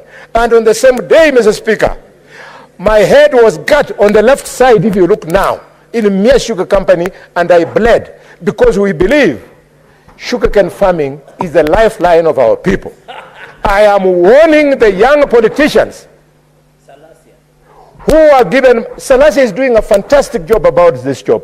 He's on the same stand like me and the governor. I want to warn the young politicians from Kakamega who are being influenced to go and support the conmanship from West Kenya. Mumias Sugar Company will be run by Sarbi and not anybody else until you cancel the agreement. Majority Whip, would you like to be informed by Senator Umtata? Yes, I would like him to inform me. In fact, he's a presidential candidate. He's the right person. Senator the Umtata. First presidential candidate to inform me in my life. Where is this parliament located? What kind of question is that? You don't mention the obvious. I would like to inform the Honorable Halwale, who may have forgotten, after the Kakamega incident, when the thugs were after you, I gave you refuge. I gave you the documentation with which you silenced them. Thank you, Mr. Speaker. Mr. Speaker, indeed, this is a great man. I had been cornered. I had been cornered with one of the people who are responsible for the collapse of Mumias. And if it had not been for the industry of the Senator of Busia, I would have been found liable for slander. So he gave me facts with which I faced the courts, and I want to thank the Senator of Kisumu. Oh, he's not in today. There's Professor Tom Ogienda. After he looked at my case, he was representing the guy who had sued me. Professor Ogienda then told the guy who was pursuing me that you have no chance with this kind of facts. Professor, you are a very good lawyer. Very few lawyers can tell their clients the truth. Majority Mr. Whip, Speaker, I conclude. Would you like to be informed by Senator Cherargei? Yes. Senator Cherargei? Mr. Speaker, I would like to inform Senator Kalwale, my neighbor, that also when you go to Kibos Sugar Factory, there is a plan for methanol and ethanol generation, but it has not been operational because of challenges and political interference. Would it be in order to request him to bring an inquiry with a possible chairman of Agriculture, Senator Wakoli, so that because me, Senator Kalwale, Senator Aaron, and Senator Wakoli and Senator Sifuna, we come from sugar cane growing areas. so that we resolve. But he's the biggest consumer, and Senator Okia or Mutata. But Mr. Speaker, but they are the biggest consumers of sugar. So he has a direct, and he has a farm in Bungoma that is a sugarcane farmer, a small-time sugarcane farmer. And Senator Okia, so that we form an inquiry, so that we can assist you, a very good friend called Sarbi. And I'm happy Sarbi is doing a good job in Kakamega and also to you. I thank you, Mr. Speaker. I really appreciate the information. And because of the information, I want to send you the greetings of the people of Kakamega to the people of Nandi, especially Mosop. After we encourage them to grow sugarcane, every Thursday when they come to collect money at Butali Sugar Company, all our alcohol is sorted out, is finished, it is sold out, and the economy, Mr. Speaker. Chair Arge, what's your point of order?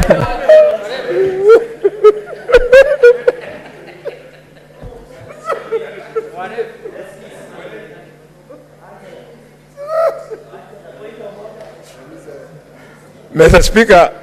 Can you give Chair Arge the mic? What's your point of order, Chair Arge? Give him the mic. Mr. Speaker, on the standing order on accuracy of facts, is it in order for the Senator Kalwale to impute improper motive against the great people of Nandi by saying we are consumers of alcohol, that whenever we go and collect money in Nigerian Putali Sugar Company, that my farmers end up taking alcohol? Is it in order? Mr. Speaker, can he apologize and withdraw? Mr. Speaker, most of us are Christians, Mr. Speaker, and Muslims, Mr. Speaker. And Mr. Speaker, what in fact he should thank us, Mr. Speaker, Senator Kalwale should thank us, because apart from getting money, we also assist them with matrimonial duties, Mr. Speaker, and we have been able to leave seeds that when you go to Kakamega, they are now participating in athletics, courtesy of the fruits of our loins, Mr. Speaker. Is it in order?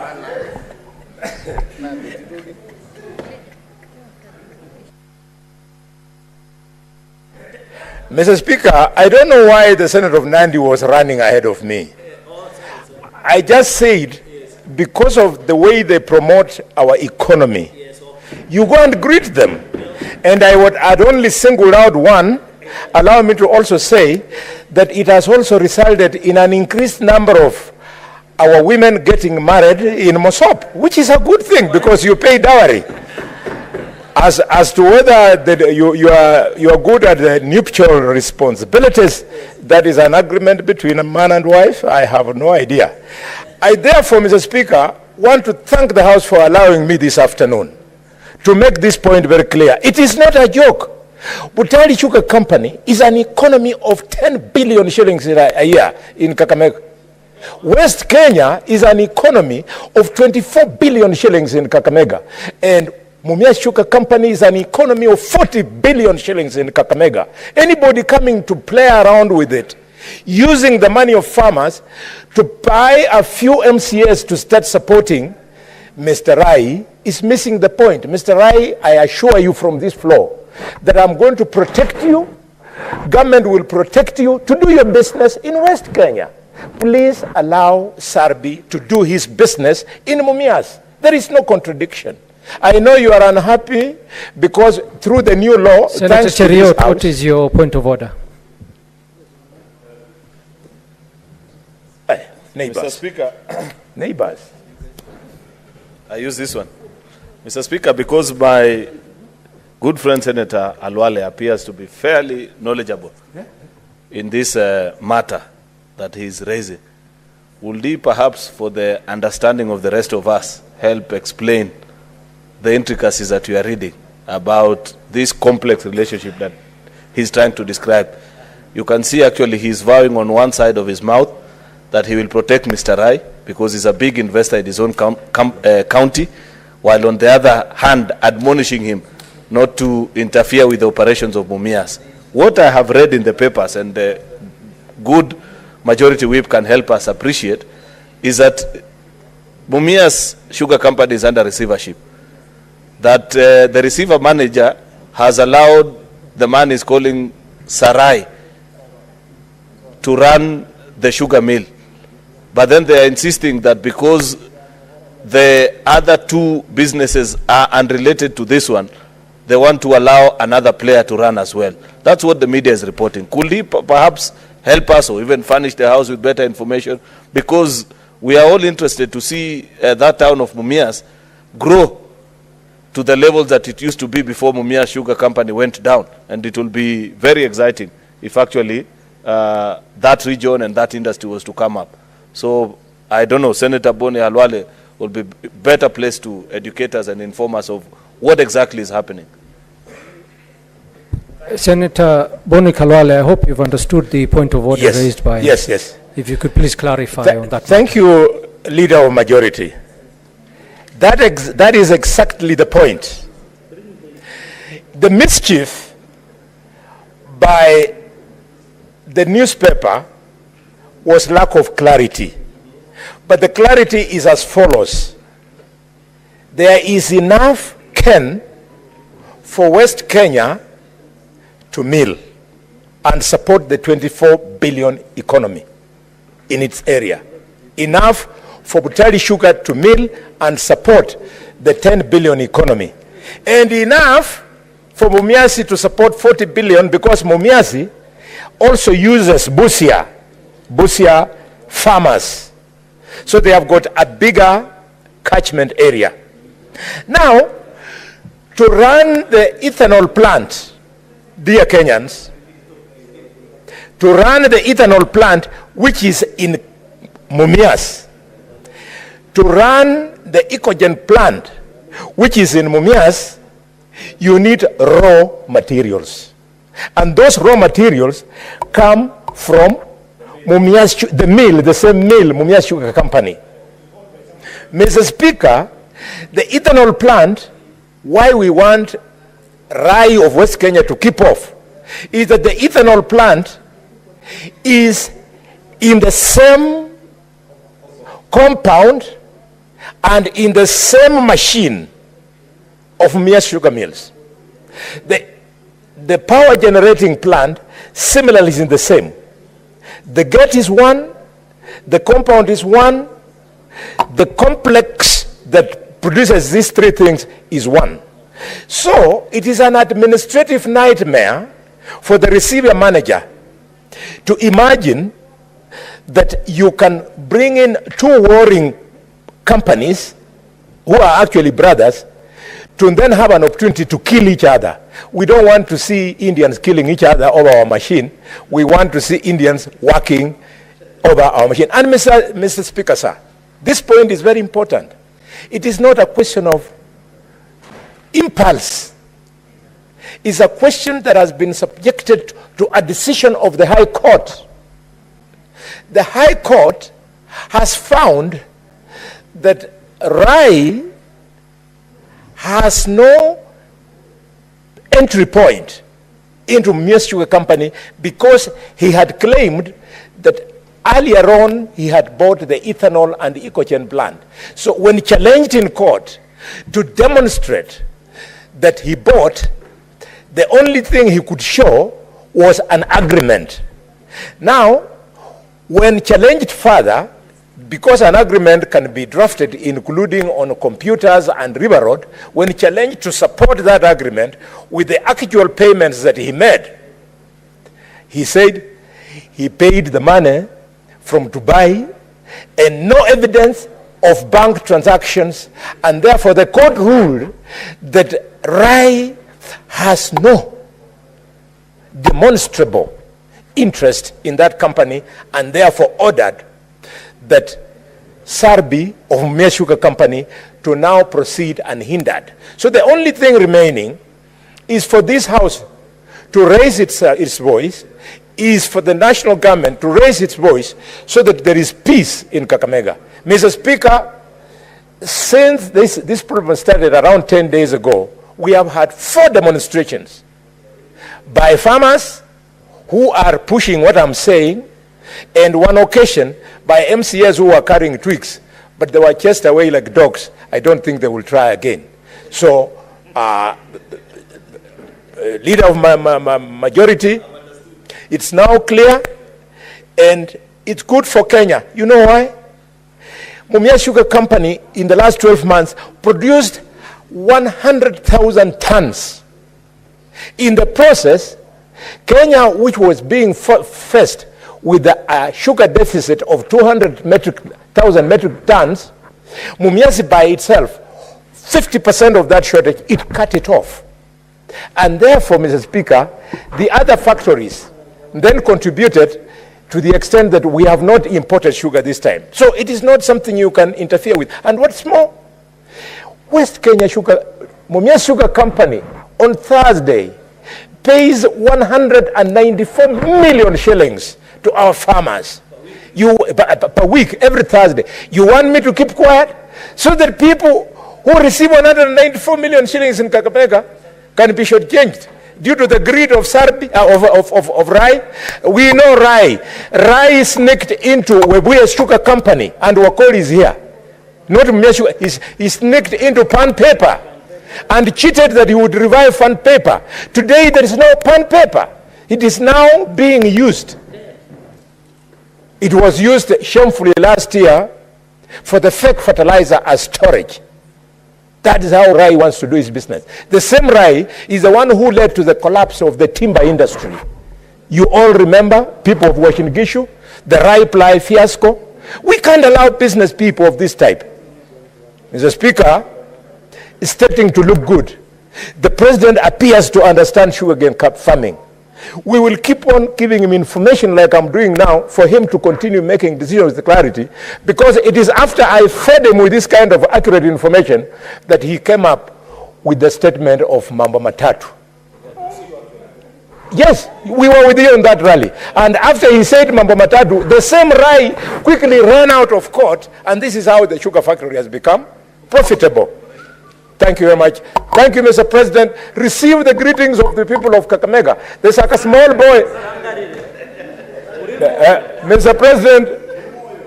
President, there is a young man in Kakamega who you allowed the privilege to be a minister despite his limitations. He is the one who is being used to cause confusion by Rai. Rai, please, Rashid is not our leader. Rashid Mohammed cannot be our leader. Rashid has no competence to lead Dr. Boni Khalwal. No. If farmers have a choice, they know who to ask. You cannot kill our industry. You are killing us. You are killing our women. You are killing our children. Mr. Speaker, sir.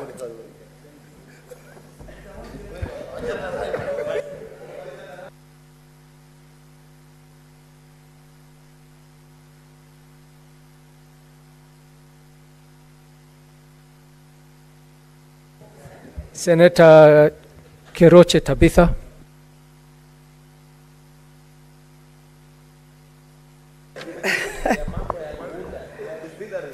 Thank you, Mr. Speaker, sir, for giving me this opportunity.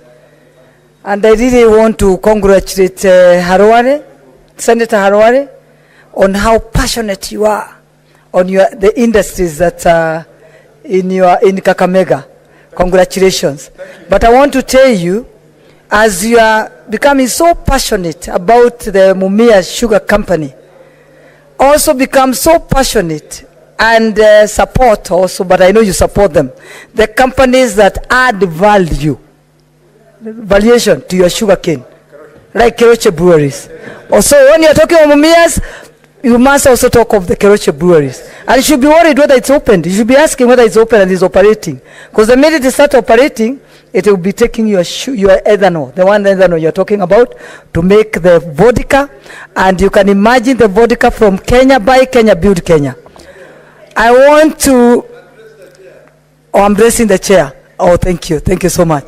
I'm so humbled and happy to see how passionate he is about the local industries. And I know it's not only the sugarcane industry, I know he's passionate about supporting the local industries and the local entrepreneurs. And he should it should be echoed, isn't it? And it should continue, all of us supporting the local industries. I want to support the statement read by Senator Sifuna, the Deputy Minority Whip, on the community health promoters. I agree with the Senator Harware that 5,000 is solely true to the community health persons and can be very true. But it's better than nothing. It's better than nothing.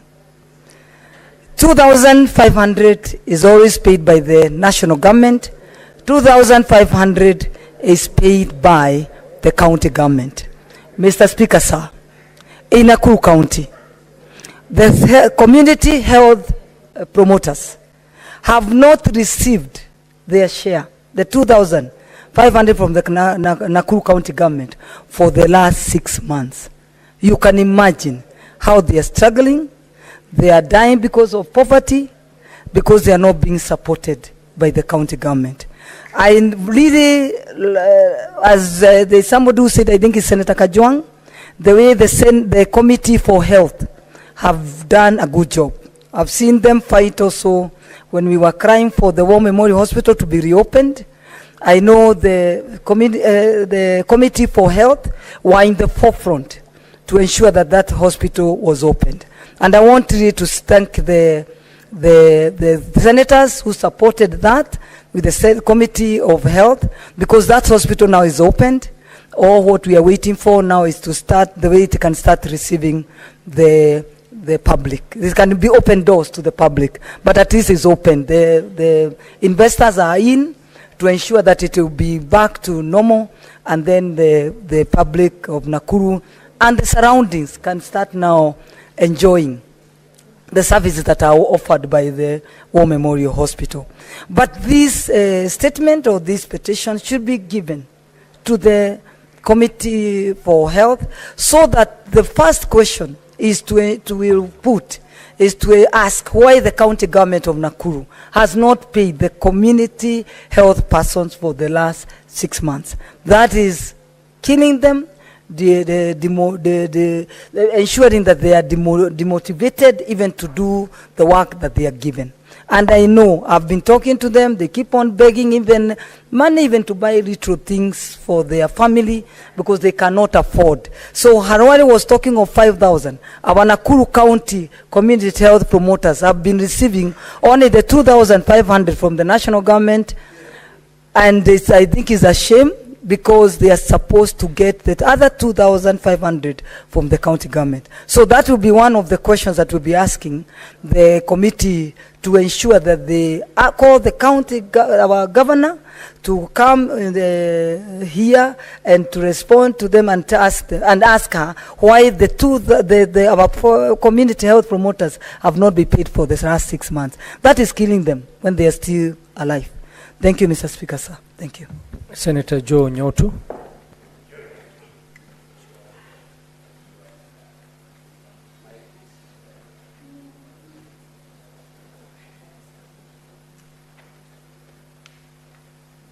Thank you, Mr. Speaker.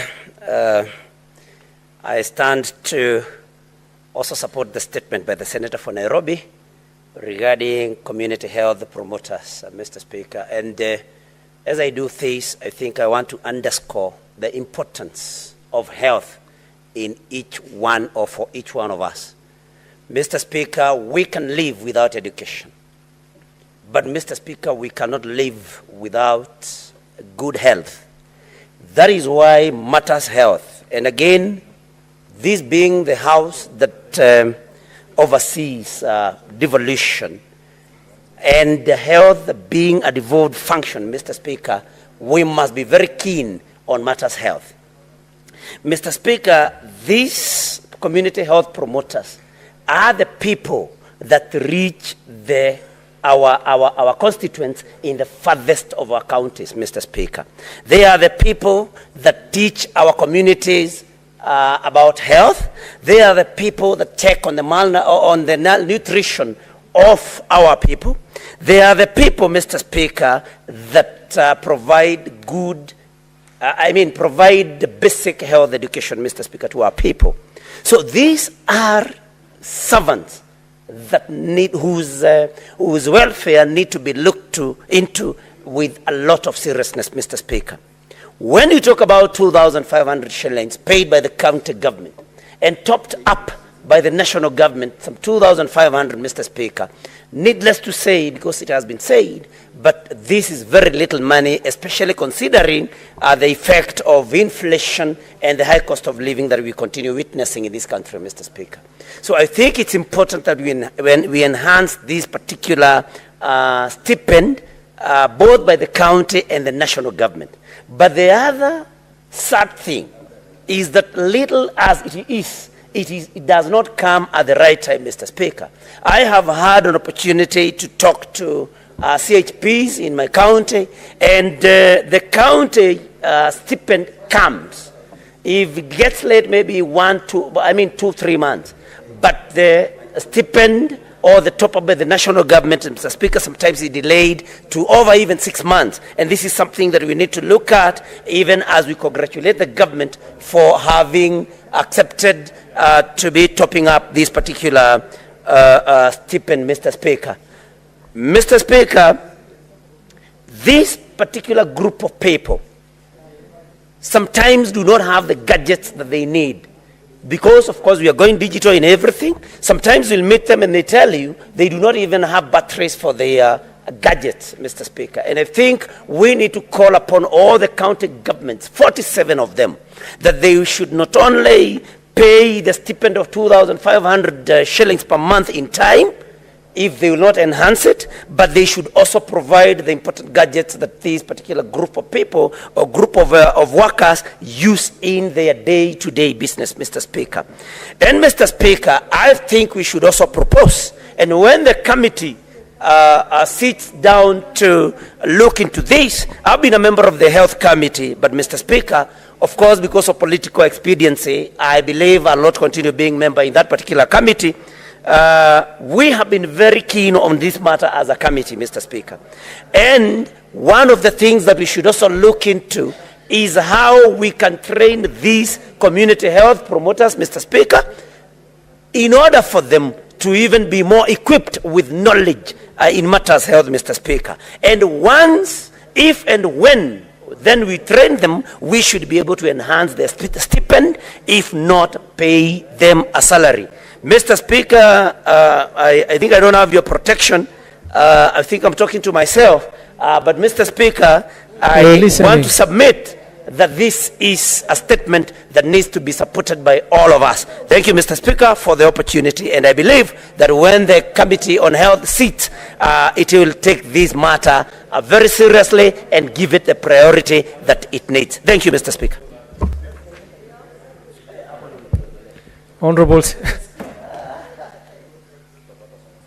Honorable Senators, we have now received the supplementary order paper and will now move to order number 6. Clerk. Order number 6, notices of motion. Majority Leader.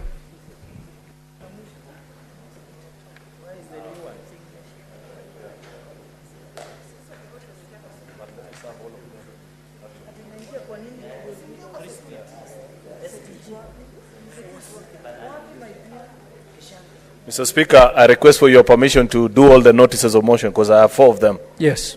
Thank you.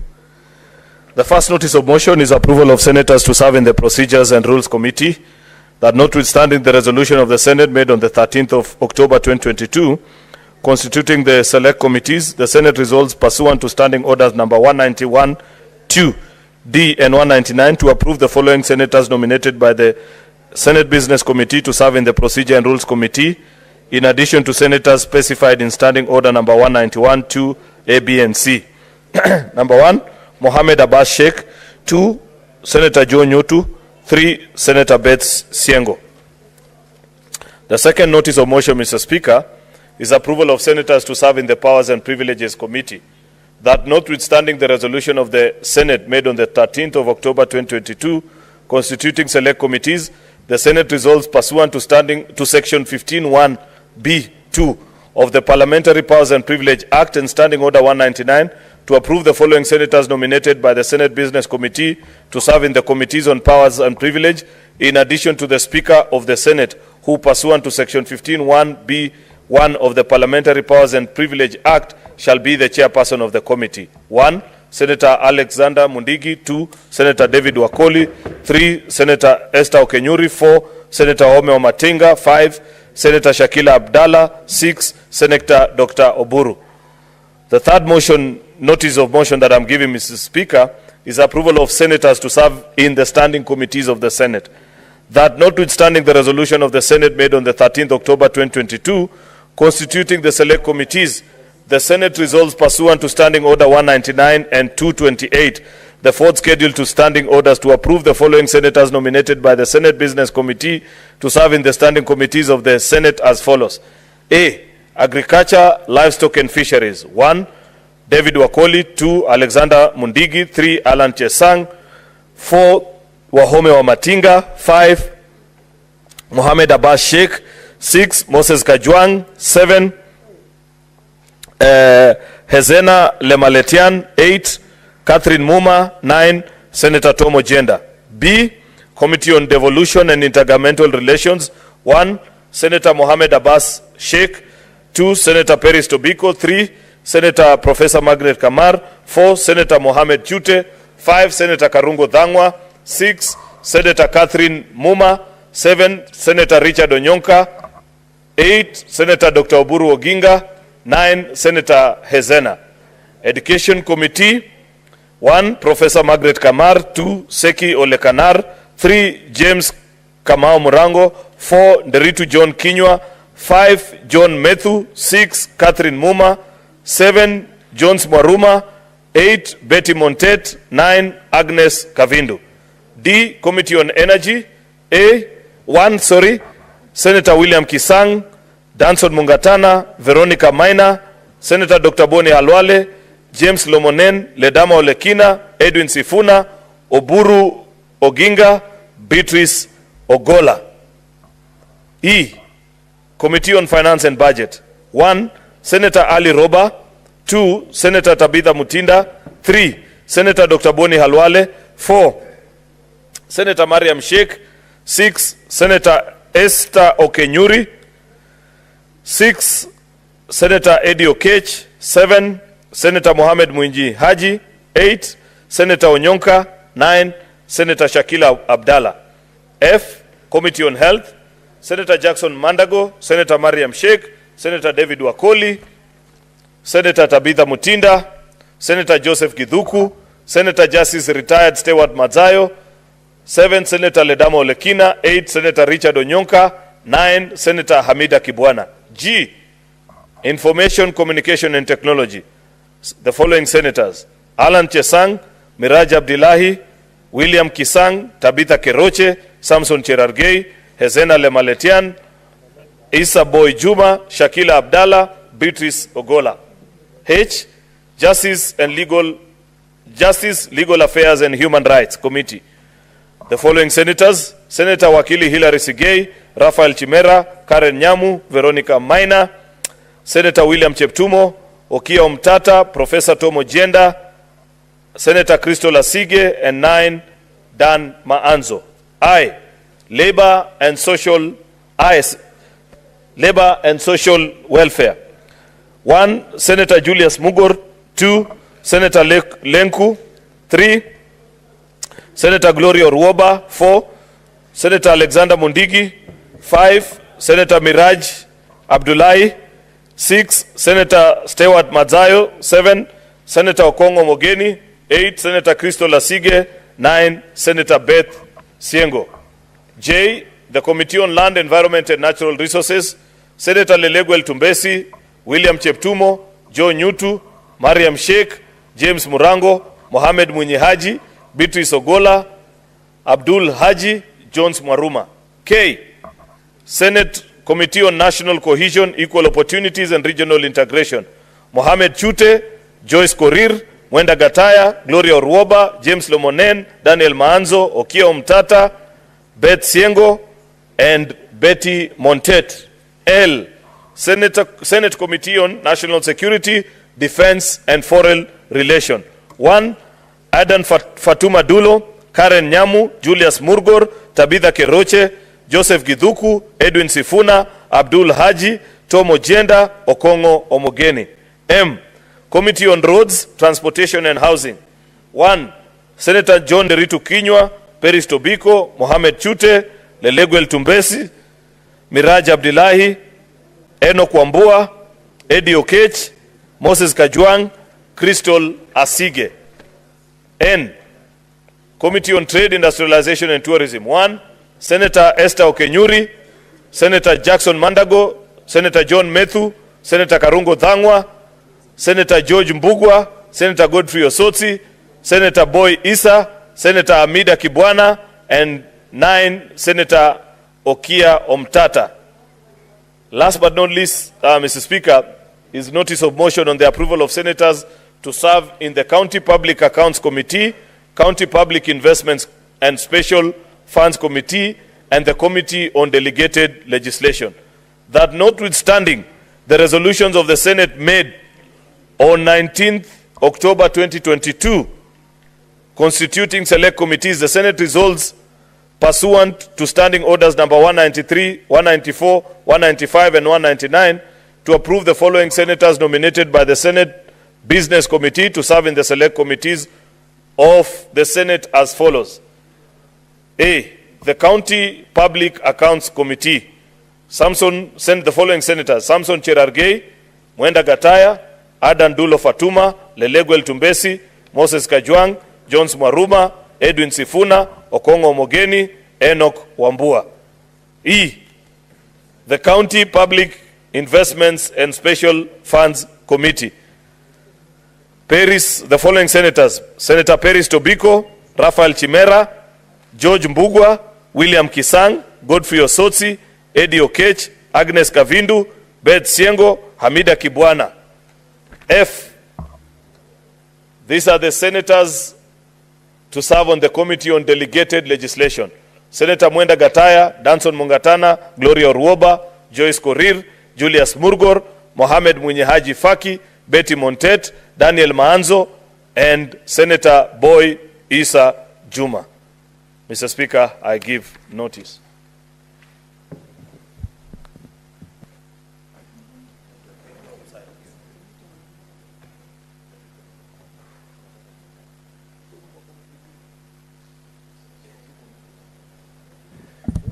Honorable Senators, I hope you've all received the supplementary order paper. We will now proceed to order number 8.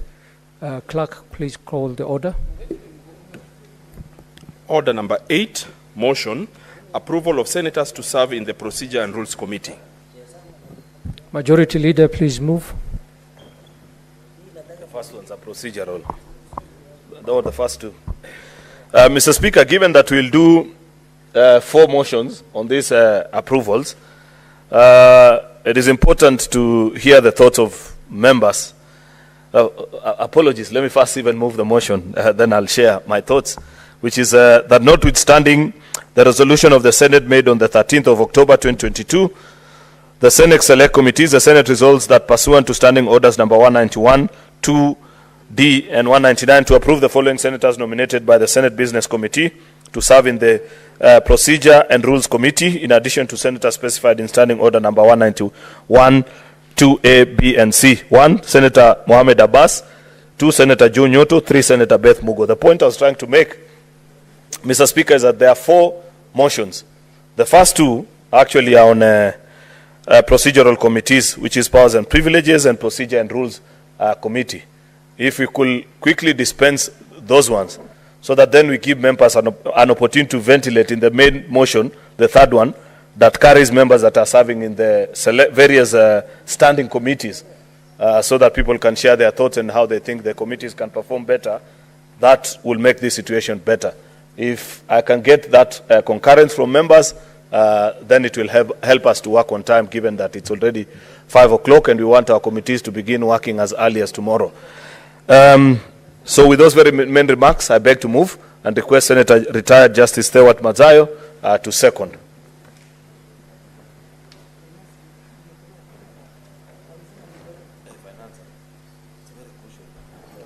Thank you, Mr. Speaker, sir. Mr. Speaker, I beg to recommend to second.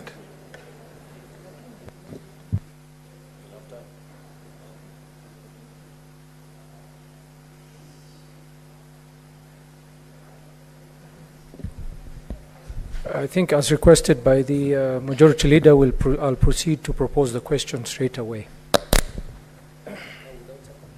Honorable Senators, I propose the question that notwithstanding the resolution of the Senate made on 13th October 2022, constituting select committees, the Senate resolves pursuant to Standing Orders number 191-2D and 199 to approve the following senators nominated by the Senate Business Committee to serve in the Procedure and Rules Committee, in addition to senators specified in Standing Order 1912 A, B, and C. Senator Mohammed Abbas Sheikh, MP, Senator Joe Nyoto, MP, Senator Beth Siango, MP. As many as of that opinions,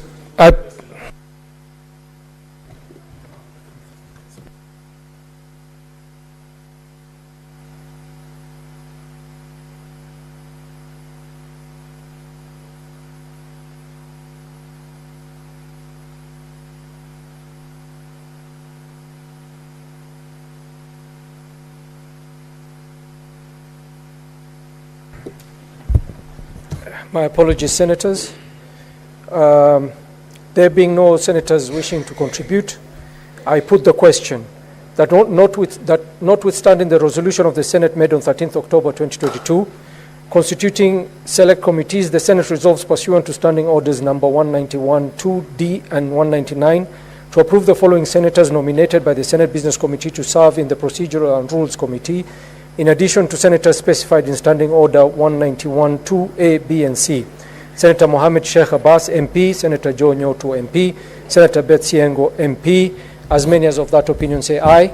Aye. As many as of the contrary opinion say nay. No. The ayes have it.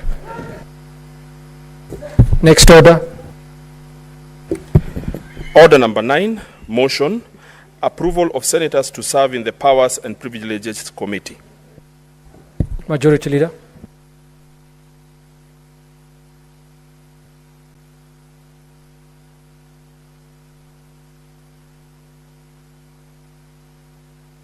October 2022, constituting select committees, the Senate resolves pursuant to Section 15(1)(b)(2) of the Parliamentary Powers and Privilege Act and Standing Order 199 to approve the following senators nominated by the Senate Business Committee to serve in the Committees on Powers and Privileges, in addition to the Speaker of the Senate, who pursuant to Section 15(1)(b)(i) of the Parliamentary Powers and Privilege Act shall be the chairperson of a committee.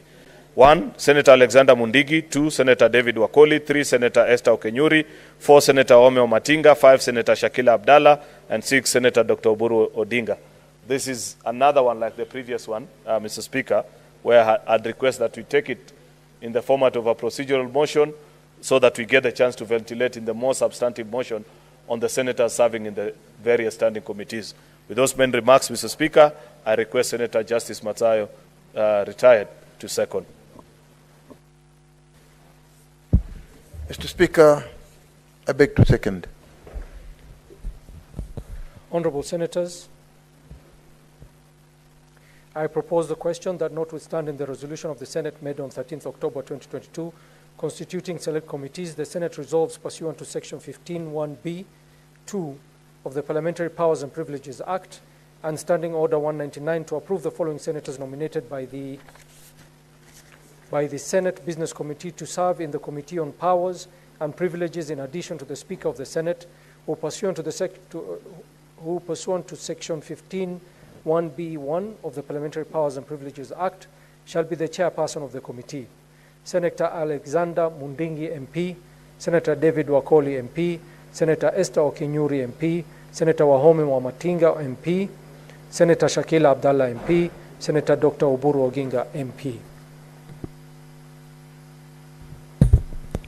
There being no senators wanting to contribute? I shall put the question. I put the question that notwithstanding the resolution of the Senate made on 13th October 2022 constituting select committees, the Senate resolves pursuant to Section 15(1)(b)(2) of the Parliamentary Powers and Privileges Act and Standing Order 199 to approve the following senators nominated by the Senate Business Committee to serve in the Committee on Powers and Privileges in addition to the Speaker of the Senate, who pursuant to Section 15(1)(b)(1) of the Parliamentary Powers and Privileges Act shall be the chairperson of the committee. 1. Senator Alexander Mundingi MP, Senator David Wakoli MP, Senator Esther Okinyuri MP, Senator Wahome Wamatinga MP, Senator Shakila Abdallah MP, Senator Dr. Oburu Oginga MP. As many as of that opinion say aye. Aye. As many as of the contrary opinion say nay. The ayes have it.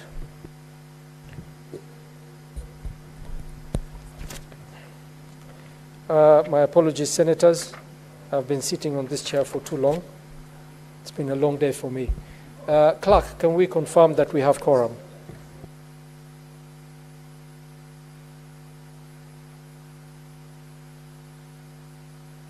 Okay. Honorable senators, I confirm that we actually do have quorum. Next order. Order number 10, motion, approval of senators to serve in the standing committees of the Senate. Majority Leader.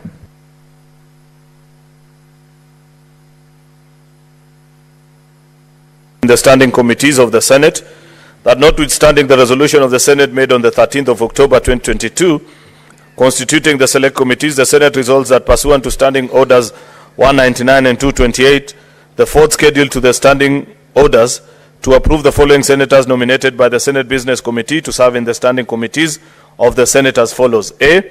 Agriculture, Livestock and Fisheries, which is 1. The following senators: David Wakoli, Alexander Mundigi, Alan Chesang, Wahome Wamatinga, Mohamed Abbas Sheikh, Moses Kajwang, Hezena Lemaletian, Catherine Muma, Professor Tom Ojenda. B. Devolution and Intergovernmental Relation. The following senators: Mohamed Abbas Sheikh, Peris Tobiko, Professor Margaret Kamar, Mohamed Chute, Karungo Thangwa, Catherine Muma, Richard Onyonka, Oburu Oginga, Hezena Lemaletian. C. Education Committee, Professor Margaret Kamar, Senator Seki Olekanar, James Kamau Murango, John Deritu Kinywa, John Methu, Catherine Muma, Jones Mwaruma, Betty Montet, Agnes Kavindu. D. The following senators: Senator William Kisang, Danson Mungatana, Veronica Maina, Dr. Boni Halwale, James Lomonen, Ledama Olekina, Edwin Sifuna, Oburu Oginga, Beatrice Ogola. E. Finance and Budget Committee, the following senators: Ali Roba, Ibrahim, Tabitha Mutinda, Dr. Boni Halwale, Mariam Sheikh Omar, Esther Okenyuri, Eddie Okech, Mohamed Munyehaji Faki, Richard Onyonka, Shakila Abdallah. Health Committee F, the following senators: Jackson Mandago, Mariam Sheikh Omar, David Wakoli, Tabitha Mutinda, Joseph Githuku, Stewart Mazayo, Ledama Olekina, Richard Onyonka, Hamida Kibwana. G, which is Information, Communication and Technology. The following senators: Senator Alan Chesang, Miraj Abdillahi,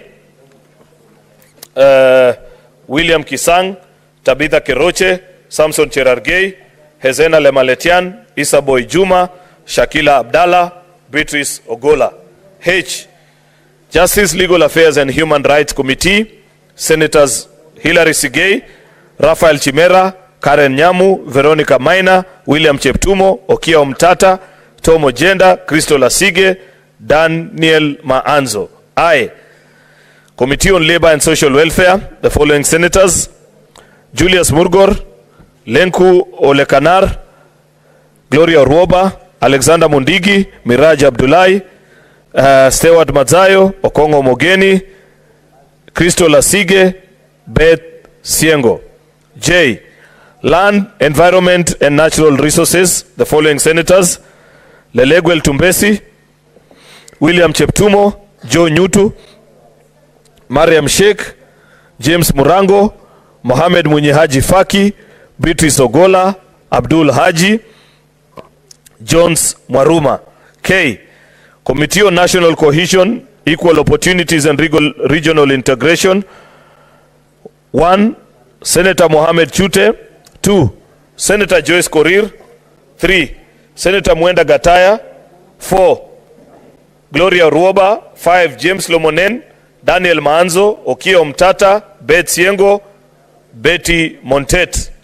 L, National Security, Defense and Foreign Relations. The following senators: Adan Fatuma Dulo, Karen Nyamu, Julius Murgor, Tabitha Keroche, Joseph Githuku, Edwin Sifuna, Abdul Haji, Tom Ojienda, Okongo Mogeni. M, Roads, Transportation and Housing. The following senators: John Deritu Kinywa, Peris Tobiko, Mohamed Chute, Leleguel Tumbes, Miraj Abdullahi, Enoch Wambua, Eddie Okech, Moses Kajwang, Senator Crystal Asige. N, Trade, Industrialization and Tourism. 1, Senator Esther Okenyuri. The following senators: Esther Okenyuri, Jackson Mandago, John Methu, Karungo Thangwa, George Mbugwa, Godfrey Osotsi, Boy Isa Juma, Hamida Kibwana, Okiya Omtata. Mr. Speaker, it's now been 2 years and a few months since this fourth Senate commenced, and we have taken time to assess the performance of all our committees and the individual senators. There is no better chance than this particular time, Mr. Speaker, to grant the House the opportunity to evaluate and consider the various competence, regional balance, party diversity, so many things. A very difficult job, Mr. Speaker, of trying to balance the array of talent that we have in this House, Mr. Speaker. If there is a day, Mr. Speaker, that I feel completely stressed, sorry to say so, Mr. Speaker, is a day such as this. Because almost any senator can serve in any committee and perform as well. But, Mr. Speaker, we must also be cognizant of the fact that we are gifted and abled differently. And there are areas where people excel and other areas where, for one reason or the other, Mr. Speaker, you are valued to be better placed elsewhere, Mr. Speaker. And therefore, after consultation with the leadership of the House, together with colleague leaders from the other side of the aisle, Mr. Speaker, we have come up with this proposal to the House and are urging and seeking that the House do agree and support that we make these changes so that the committees can begin their work in earnest from tomorrow and the days thereafter, because this is a busy time, Mr. Speaker. We have the budget policy statement that we need to consider and so many other things that this House will be doing. There are only two things that I want to say. We must guard our integrity as a House, Mr. Speaker. And I want to say that we are deeply concerned as Senate Business Committee by certain accusations that continue to be leveled against maybe practices in the Senate which we cannot put our hands to.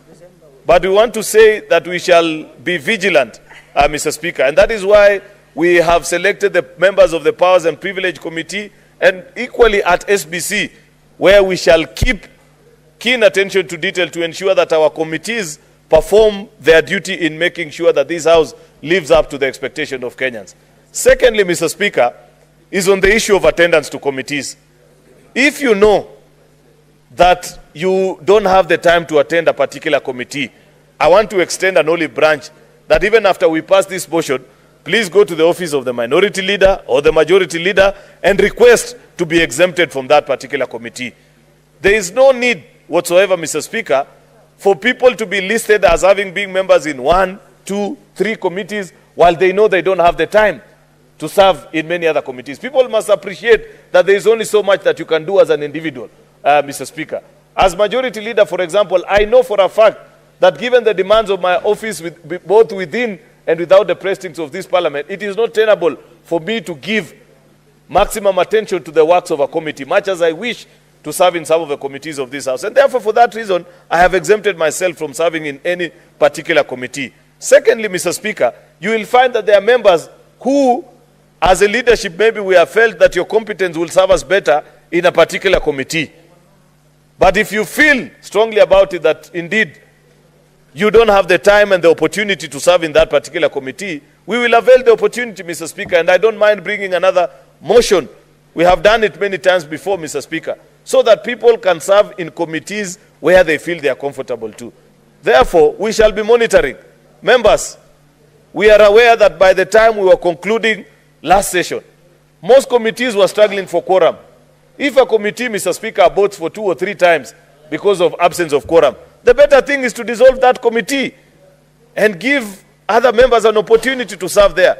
Therefore, this is not a warning, it is not a threat, Mr. Speaker, but it is a fact that as SBC, we shall be checking on the attendance of committees, Mr. Speaker. There is a reason why registers are kept. There is no need to block spaces for other senators who want to serve in particular committees while you never have the time to attend that committee. If after 3 or 4 sessions we realize you have never showed up to a committee, the simple thing we'll do is to bring a motion to the House and request that you be exempted from that committee and allow other senators who are willing to serve in that particular committee. Therefore, Mr. Speaker, the point that I'm trying to make is as SBC, Senate Business Committee, we shall be extremely vigilant alongside the liaison committee, Mr. Speaker, to ensure that our committees perform optimally and they live up to the demands of the Constitution on what the committees of the various houses should do.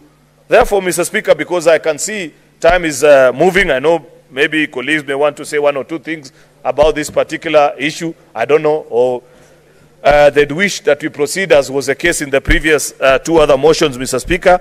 I want to end it at that, Mr. Speaker, because I am aware that we still have actually another motion on the other committees that we are yet to consider. And given that time is far much spent, Mr. Speaker, I don't think I need to say more than that. With those very many remarks, Mr. Speaker, I beg to move and request the Leader of Minority, retired Justice Stewart Mazayo, to second. I thank you, Mr. Speaker. Senator Mazayo. Asante mstahiki Speaker. Mstahiki Speaker, kwanza nataka kusema kwamba ilikuwa mtihani mkubwa sana kufikia hapa tulipofika hivi leo. Kwa sababu kuchagua maseneta na kuwaweka katika hizi kamati ambazo tuko nazo ndani ya bunge la Senate si kazi rahisi. Kwa upande wa maseneta walio wachache, tumejaribu tunavyoweza ama inavyowezekana kuona kwamba kila tulemchagua ni seneta ambaye tunajua ni mkakamavu katika lile eneo ambalo tumempatia. Kwa hiyo mimi nataka kuunga tu mkono na kusema ya kwamba hawa maseneta wote ambao wameweza kuwekwa katika hii taarifa ya leo ni kwamba wana ujuzi, wanao taaluma, wanao akili na uwezo wa kutekeleza wajibu wa yale majukumu ambayo tumewapatia. Bwana Spika, tukiwa hapa hivi sasa na kwamba tumeweza kuwachagua hawa maseneta ambao watakuwa katika hizi kamati, Bwana Spika, si kazi rahisi.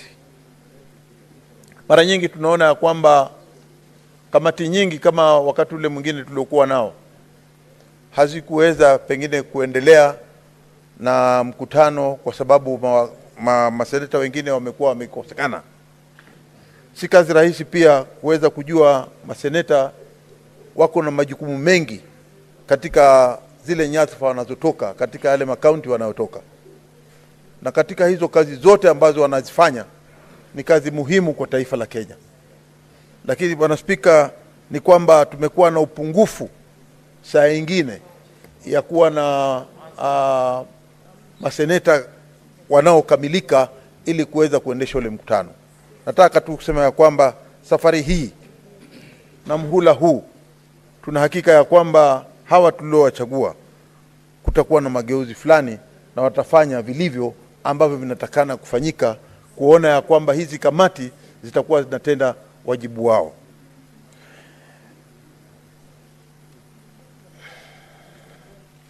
Bwana Spika, la mwisho tu mimi nataka kuwatakia kila laheri, nikiunga mkono hii list ya hawa wote tuliowaweka hapa na kuweza kusecond hii, ni kwamba nawatakia kila laheri katika haya majukumu.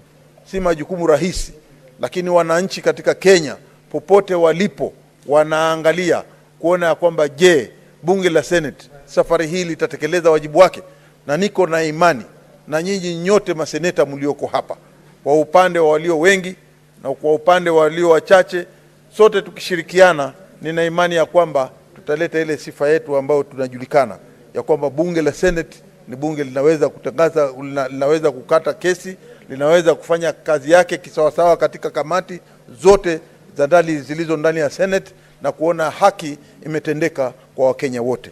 Asante Bwana Spika. Naunga mkono.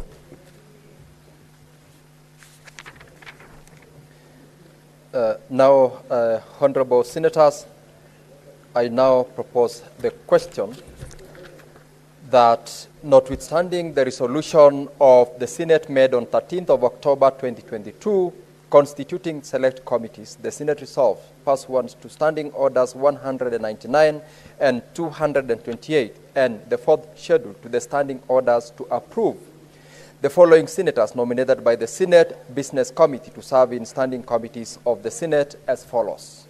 Under the Committee on Agriculture, Livestock and Fisheries, Senator David Wakoli MP, Senator Alexander Mundigi MP, Senator Alan Chesang MP, Senator,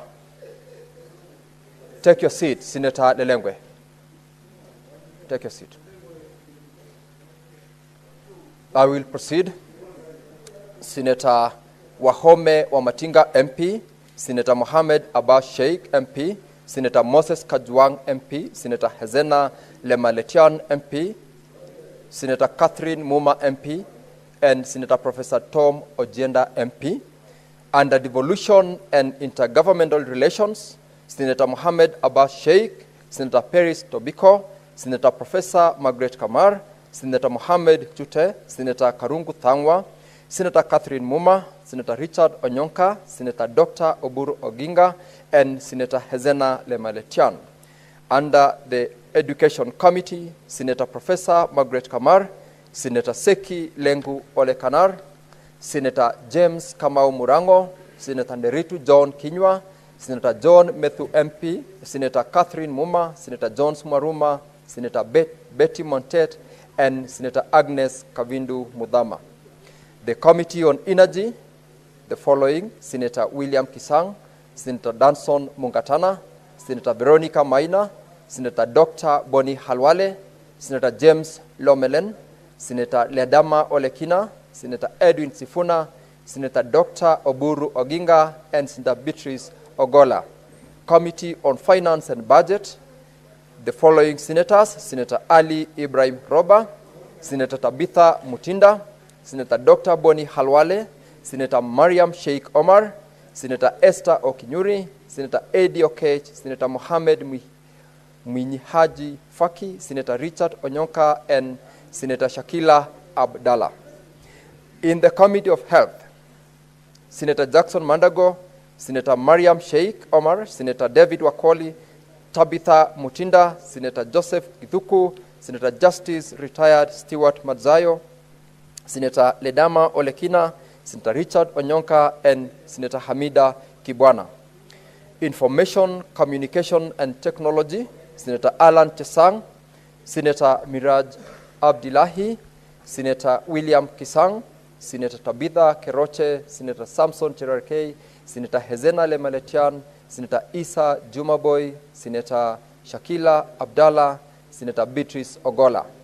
Under the Committee Justice, Legal Affairs and Human Rights, Senator Wakili Hilary Sigei, Senator Raphael Chimera, Senator Karen Nyamu, Senator Veronica Maina, Senator William Cheptumo, Senator Okia Omtata, Senator Professor Tom Ojenda, Senator Crystal Asige, and Senator Daniel Maanzo.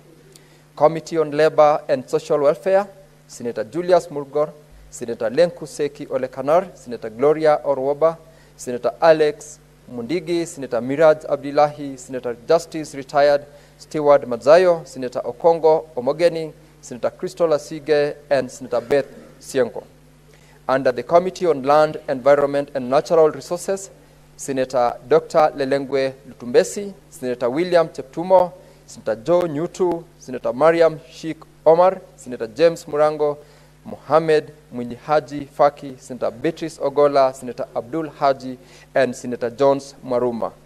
Under the Committee on National Cohesion, Equal Opportunity and Regional Integration, Senator Mohamed Chute, Senator Joyce Korir, Senator Mwenda Gataya Mofaya, Senator Gloria Orwoba, Senator James Lomenen, Senator Daniel Manzo, Senator Okia Omtata, Senator Beth Siengo, and Senator Betty Monted. Under the Committee on National Security, Defense and Foreign Relations, Senator Adan Fatuma Dulo, Senator Karen Nyamu, Senator Julius Murgor, Senator Tabitha Keroche, Senator Joseph Githuku, Senator Edwin Sifuna, Senator Abdul Haji, Senator Professor Tom Ojenda, and Senator Okongo Omogeni, Senior Counsel. Committee on Transport, Roads and Housing, Senator John Nderitu Kinywa, Senator Peris Tobiko, Senator Mohamed Chute, Senator Dr. Lelengwe Lutumbesi, Senator Miraj Abdullahi, Senator Enoch Wambua, Senator Eddie Okech, Senator Moses Kajwang, and Senator Crystal Asige. Committee on Trade, Industrialization and Tourism, Senator Esther Okinyuri, Senator Jackson Mandago, Senator John Methu, Senator Karungo Thangwa, Senator George Mbugwa, Senator Geoffrey Osotsi, Senator Boy Isa Juma, Senator Hamida Kibwana, and Senator Okia Omtata. Now, honorable members, I'm noticing that there are members who are keen on contributing to this particular motion. Let us, very well, by consensus, we put the question. Thank you, honorable members. Now, having agreed with the members, I now proceed to put the question that, notwithstanding the resolution of the Senate made on 13th October 2022 constituting select committees, the Senate resolves pursuant to Standing Orders 199 and 228 and the fourth schedule to the Standing Orders to approve the following senators nominated by the Senate Business Committee to serve in the standing committees of the Senate as follows. A. Agriculture, Livestock and Fisheries, Senator David Wakoli, Alex Mundigi, Alan Tesang, Wahome Wamatinga, Mohamed Abbas Sheikh, Moses Kajwang, Hesena Lemaletian, Catherine Muma, and Senator Professor Tom Ojenda. B. Devolution and Intergovernmental Relations, Senator Mohamed Abbas Sheikh, Senator Peris Tobiko, Professor Margaret Kamar, Mohamed Chute, Karungo Thangwa, Catherine Muma, Richard Onyonka, Dr. Oburu Oginga, and Hezena Lemaletian. C. Education, Senator Professor Margaret Kamar, Seki Lengu Olekanar, James Kamau Murango, Nderitu John Kinywa, John Methu, Catherine Muma, Jones Maruma, Betty Montet, and Agnes Kavindu Mudama. D. Energy, Senator William Kisang, Danson Mungatana, Veronica Maina, Dr. Boni Halwale, James Lomenen, Ledama Olekina, Edwin Sifuna, Dr. Oburu Oginga, and Beatrice Ogola. E. Finance and Budget, Senator Ali Ibrahim Roba, Tabitha Mutinda, Dr. Boni Halwale, Mariam Sheikh Omar, Esther Okinyuri, Eddie Okech, Mohamed Mwinyi Faki, Richard Onyonka, and Shakila Abdallah. F. Health, Senators Jackson Mandago, Mariam Sheikh Omar, David Wakoli, Tabitha Mutinda, Joseph Kithuku, Justice Retired Stewart Madzayo, Ledama Olekina, Richard Onyonka, and Hamida Kibwana. G. Information, Communication, and Technology, Senators Alan Tesang, Miraj Abdullahi, William Kisang, Tabitha Keroche, Samson Chirarkei, Hezena Lemaletian, Isa Boy Juma, Shakila Abdallah, and Beatrice Ogola. H. Justice, Legal Affairs and Human Rights, Senators Wakili Hilary Sigei, Raphael Chimera, Karen Nyamu, Veronica Maina, William Cheptumo, Okia Omtata, Professor Tom Ojienda, Crystal Asige, and Daniel Manzo. I, Labor and Social Welfare, Senators Julius Murgor, Lenku Seki Olekanar, Gloria Orwoba, Alexander Mundigi, Miraj Abdillahi, Justice Retired Stewart Mazayo, Okongo Omogeni, Senior Counsel, Crystal Asige, and Beth Siengo. J, Land, Environment and Natural Resources, Senators Dr. Lelengwe Lutumbesi, William Cheptumo, Joe Nyutu, Mariam Sheikh Omar, James Murango, Mohamed Mwinyi Haji Faki, Beatrice Ogola, Abdul Haji, and Jones Maruma. K, National Cohesion, Equal Opportunity, and Regional Integration. Senators Mohamed Chute, Joyce Korir, Mwenda Gataya Mofaya, Gloria Orwoba, James Lomenen, Daniel Manzo, Okia Omtata, Beth Siengo, and Betty Montet. L, National Security, Defense, and Foreign Relations. Senators Adan Fatuma Dulo, Karen Nyamu, Julius Murgor, Tabitha Keroche, Joseph Kithuku, Edwin Sifuna, Abdul Haji, Professor Tom Ojienda, and Okongo Omogeni, Senior Counsel. M, Roads, Transport, and Housing. Senators John Nderitu Kinywa, Peris Tobiko, Mohamed Chute, Dr. Lelengwe Lutumbesi, Miraj Abdillahi, Enoch Wambua, Eddie Okech, Moses Kajwang, and Crystal Asige. And N, Trade, Industrialization, and Tourism.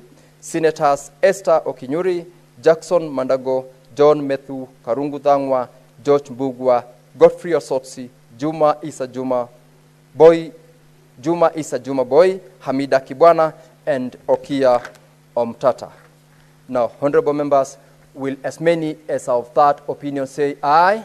Aye. Will as many as of a contrary opinion say nay? The ayes have it.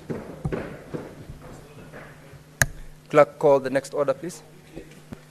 Order number 11, motion, approval of senators to serve in the County Public Accounts Committee, County Public Investment and Special Funds Committee, and the Committee on Delegated Legislation. Majority Leader, please proceed to move. Thank you, Mr. Speaker. Mr. Speaker, I rise to move the following motion, which is approval of the senators to serve in the County Public Accounts Committee, County Public Investments and Counties and Special Funds Committee, and the Committee on Delegated Legislation, that pursuant to Standing Orders number 193, 194, 195, and 199, the Senate approves the following senators nominated by the Senate Business Committee to serve in the select committees of the Senate as follows. A, County Public Accounts Committee, the following senators: Senator Samson Cherargei, Mwenda Gataya, Adan Dulo, Leleguel Tumbes, Moses Kajwang, Jones Mwaruma, Edwin Sifuna, Okongo Omogeni, and Enoch Wambua. B, the County Public Investments and Special Funds Committee, the following senators: Senator Peris Tobiko, Raphael Chimera, George Mbugwa, William Kisang, Godfrey Osotsi, Eddie Okech, Agnes Kavindu, Beth Siengo, and Hamida Kibwana. C, the Committee on Delegated Legislation, Senator Mwenda Gataya, Danson Mungatana, Gloria Orwoba, Joyce Korir, Julius Murgor, Mohamed Mwinyi Haji Faki, Betty Montet, Daniel Manzo, Isa Boy. Mr. Speaker, this one is extremely straightforward. It's our main oversight committees on matters fiscal responsibilities of various counties and overseeing the audit reports. The only challenge I want to give to the members that serve in this committee is that there is quite a huge backlog of reports that this House needs to consider. I want to plead that perhaps they guide the House on, we can dedicate even certain days of the week to purely consider the various reports that as a committee you have considered, especially on the recommendations that you'll be requesting of us as a House. We want to see more far-reaching recommendations on the conduct of our county governments, perhaps with special funds or even the shareable revenue. Any funds that are public money, so long as they haven't been put to good use, Madam Speaker, I want to challenge that perhaps this committee can guide us on how we can better hold our various county governments to account, Mr. Speaker, including sanctions against individuals that continue to perpetuate malfeasance of public funds in our various institutions.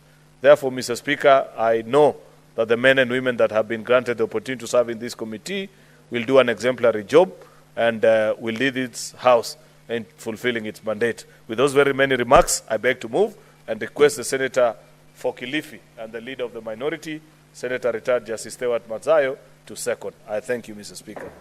Senator Stewart Mazayo. Asante mstahiki Spika. Mstahiki Spika,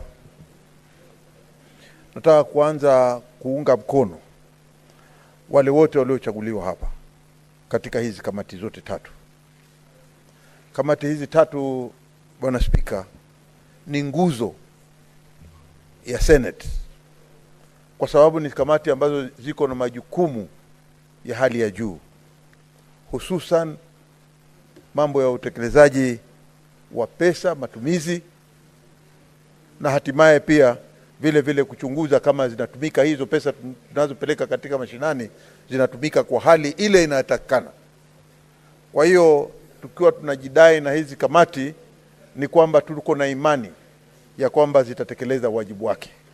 Hawa waliochaguliwa hapa wote katika hizi kamati ni wakakamavu na niko na imani ya kwamba watatimiza vile ambavyo vinatakana kufanya, hususan kama matumizi ya pesa katika kaunti.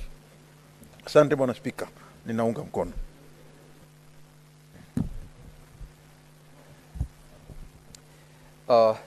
Now, having heard the second of the motion, second the motion, I now propose the question that pursuant to Standing Order number 193, Standing Order 194, and Standing Order 195, as well as Standing Order 199, the Senate approves the following senators nominated by the Senate Business Committee to serve in select committees of the Senate as follows. A, County Public Accounts Committee, Senator Samson Cherargei, Mwenda Gataya Mofaya, Adan Dulo Fatuma, Dr. Lelengwe Lutumbesi, Moses Kajwang, Jones Maruma, Edwin Sifuna, Okongo Omogeni, and Enoch Wambua. Under B, County Public Investments and Special Funds Committee, Senators Peris Tobiko, Raphael Chimera, George Mbugwa, William Kisang, Godfrey Osotsi, Eddie Okech, Agnes Kavindu, Beth Siengo, and Hamida Kibwana.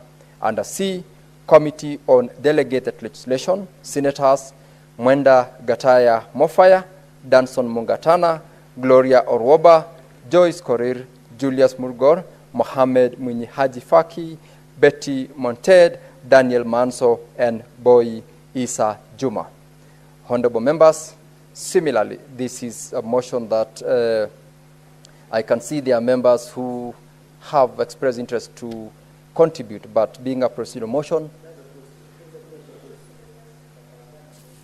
prior to putting the question, honorable members, confirm the quorum. I will proceed to put the question that pursuant to Standing Orders number 193, 194, 195, and 199, the Senate approves the following senators nominated by the Senate Business Committee to serve in the select committees of the Senate as follows. A, County Public Accounts Committee, Senators Samson Cherargei, Senator Mwenda Gataya, Adan Dulo Fatuma, Dr. Lelengwe Lutumbesi, Moses Kajwang, Jones Maruma, Edwin Sifuna, Okongo Omogeni, and Enoch Wambua.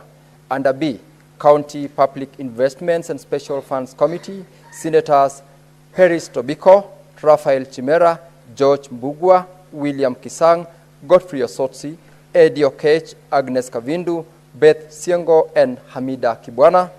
C, Committee on Delegated Legislation, Senators Mwenda Gataya Mofaya, Danson Mungatana, Gloria Orwoba, Joyce Korir, Julius Murgor, Mohamed Mwinyihaji Faki, Betty Monted, Daniel Manzo, and Boy Isa Juma. Honorable members, having determined that this does not affect counties, I now proceed to ask the question. Will as many as of that opinion say aye? Aye. Will as many as of a contrary opinion say nay? The ayes have it.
Order, honorable members. We are rearranging the order paper so that we call out order number 22. Sorry, order number 14. Sorry, order number 14. Clerk, call out order number 14. Order number 14, the County Civic Education Bill, Senate Bills number 4 of 2024, second reading. Senator Esther Okinyure, this is your bill. You may proceed to move.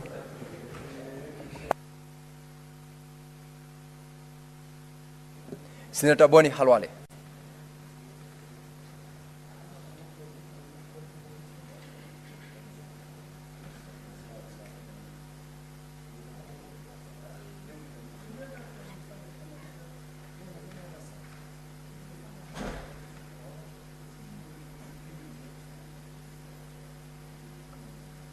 Very well, Senator Essie now may proceed.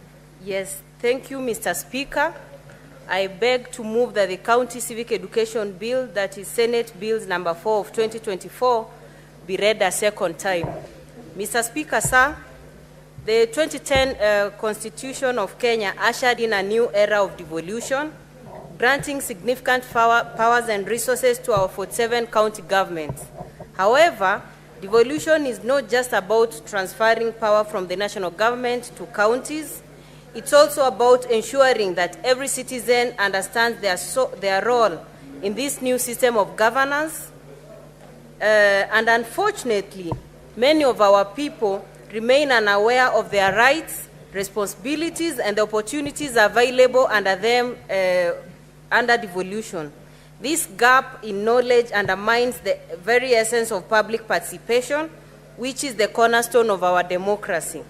Mr. Speaker, sir, I rise today with great pride and deep sense of responsibility to move the County Civic Education Bill for consideration by this august House, because this bill, if passed, will not just be another piece of legislation, it will be a transformative tool that seeks to empower every Kenyan at the grassroots level by equipping them with knowledge and tools necessary to actively participate in governance. And that's why I say an informed citizenry is able to make decisions on their own choices and live on a daily basis. Mr. Speaker, sir, the County Civic Education Bill seeks to address this gap by establishing a framework for systematic and continuous civic education at the county level, and therefore this bill aims to do the following. One, to promote civic awareness. In this case, the bill seeks to educate citizens about their rights, responsibilities, and functions of county governments.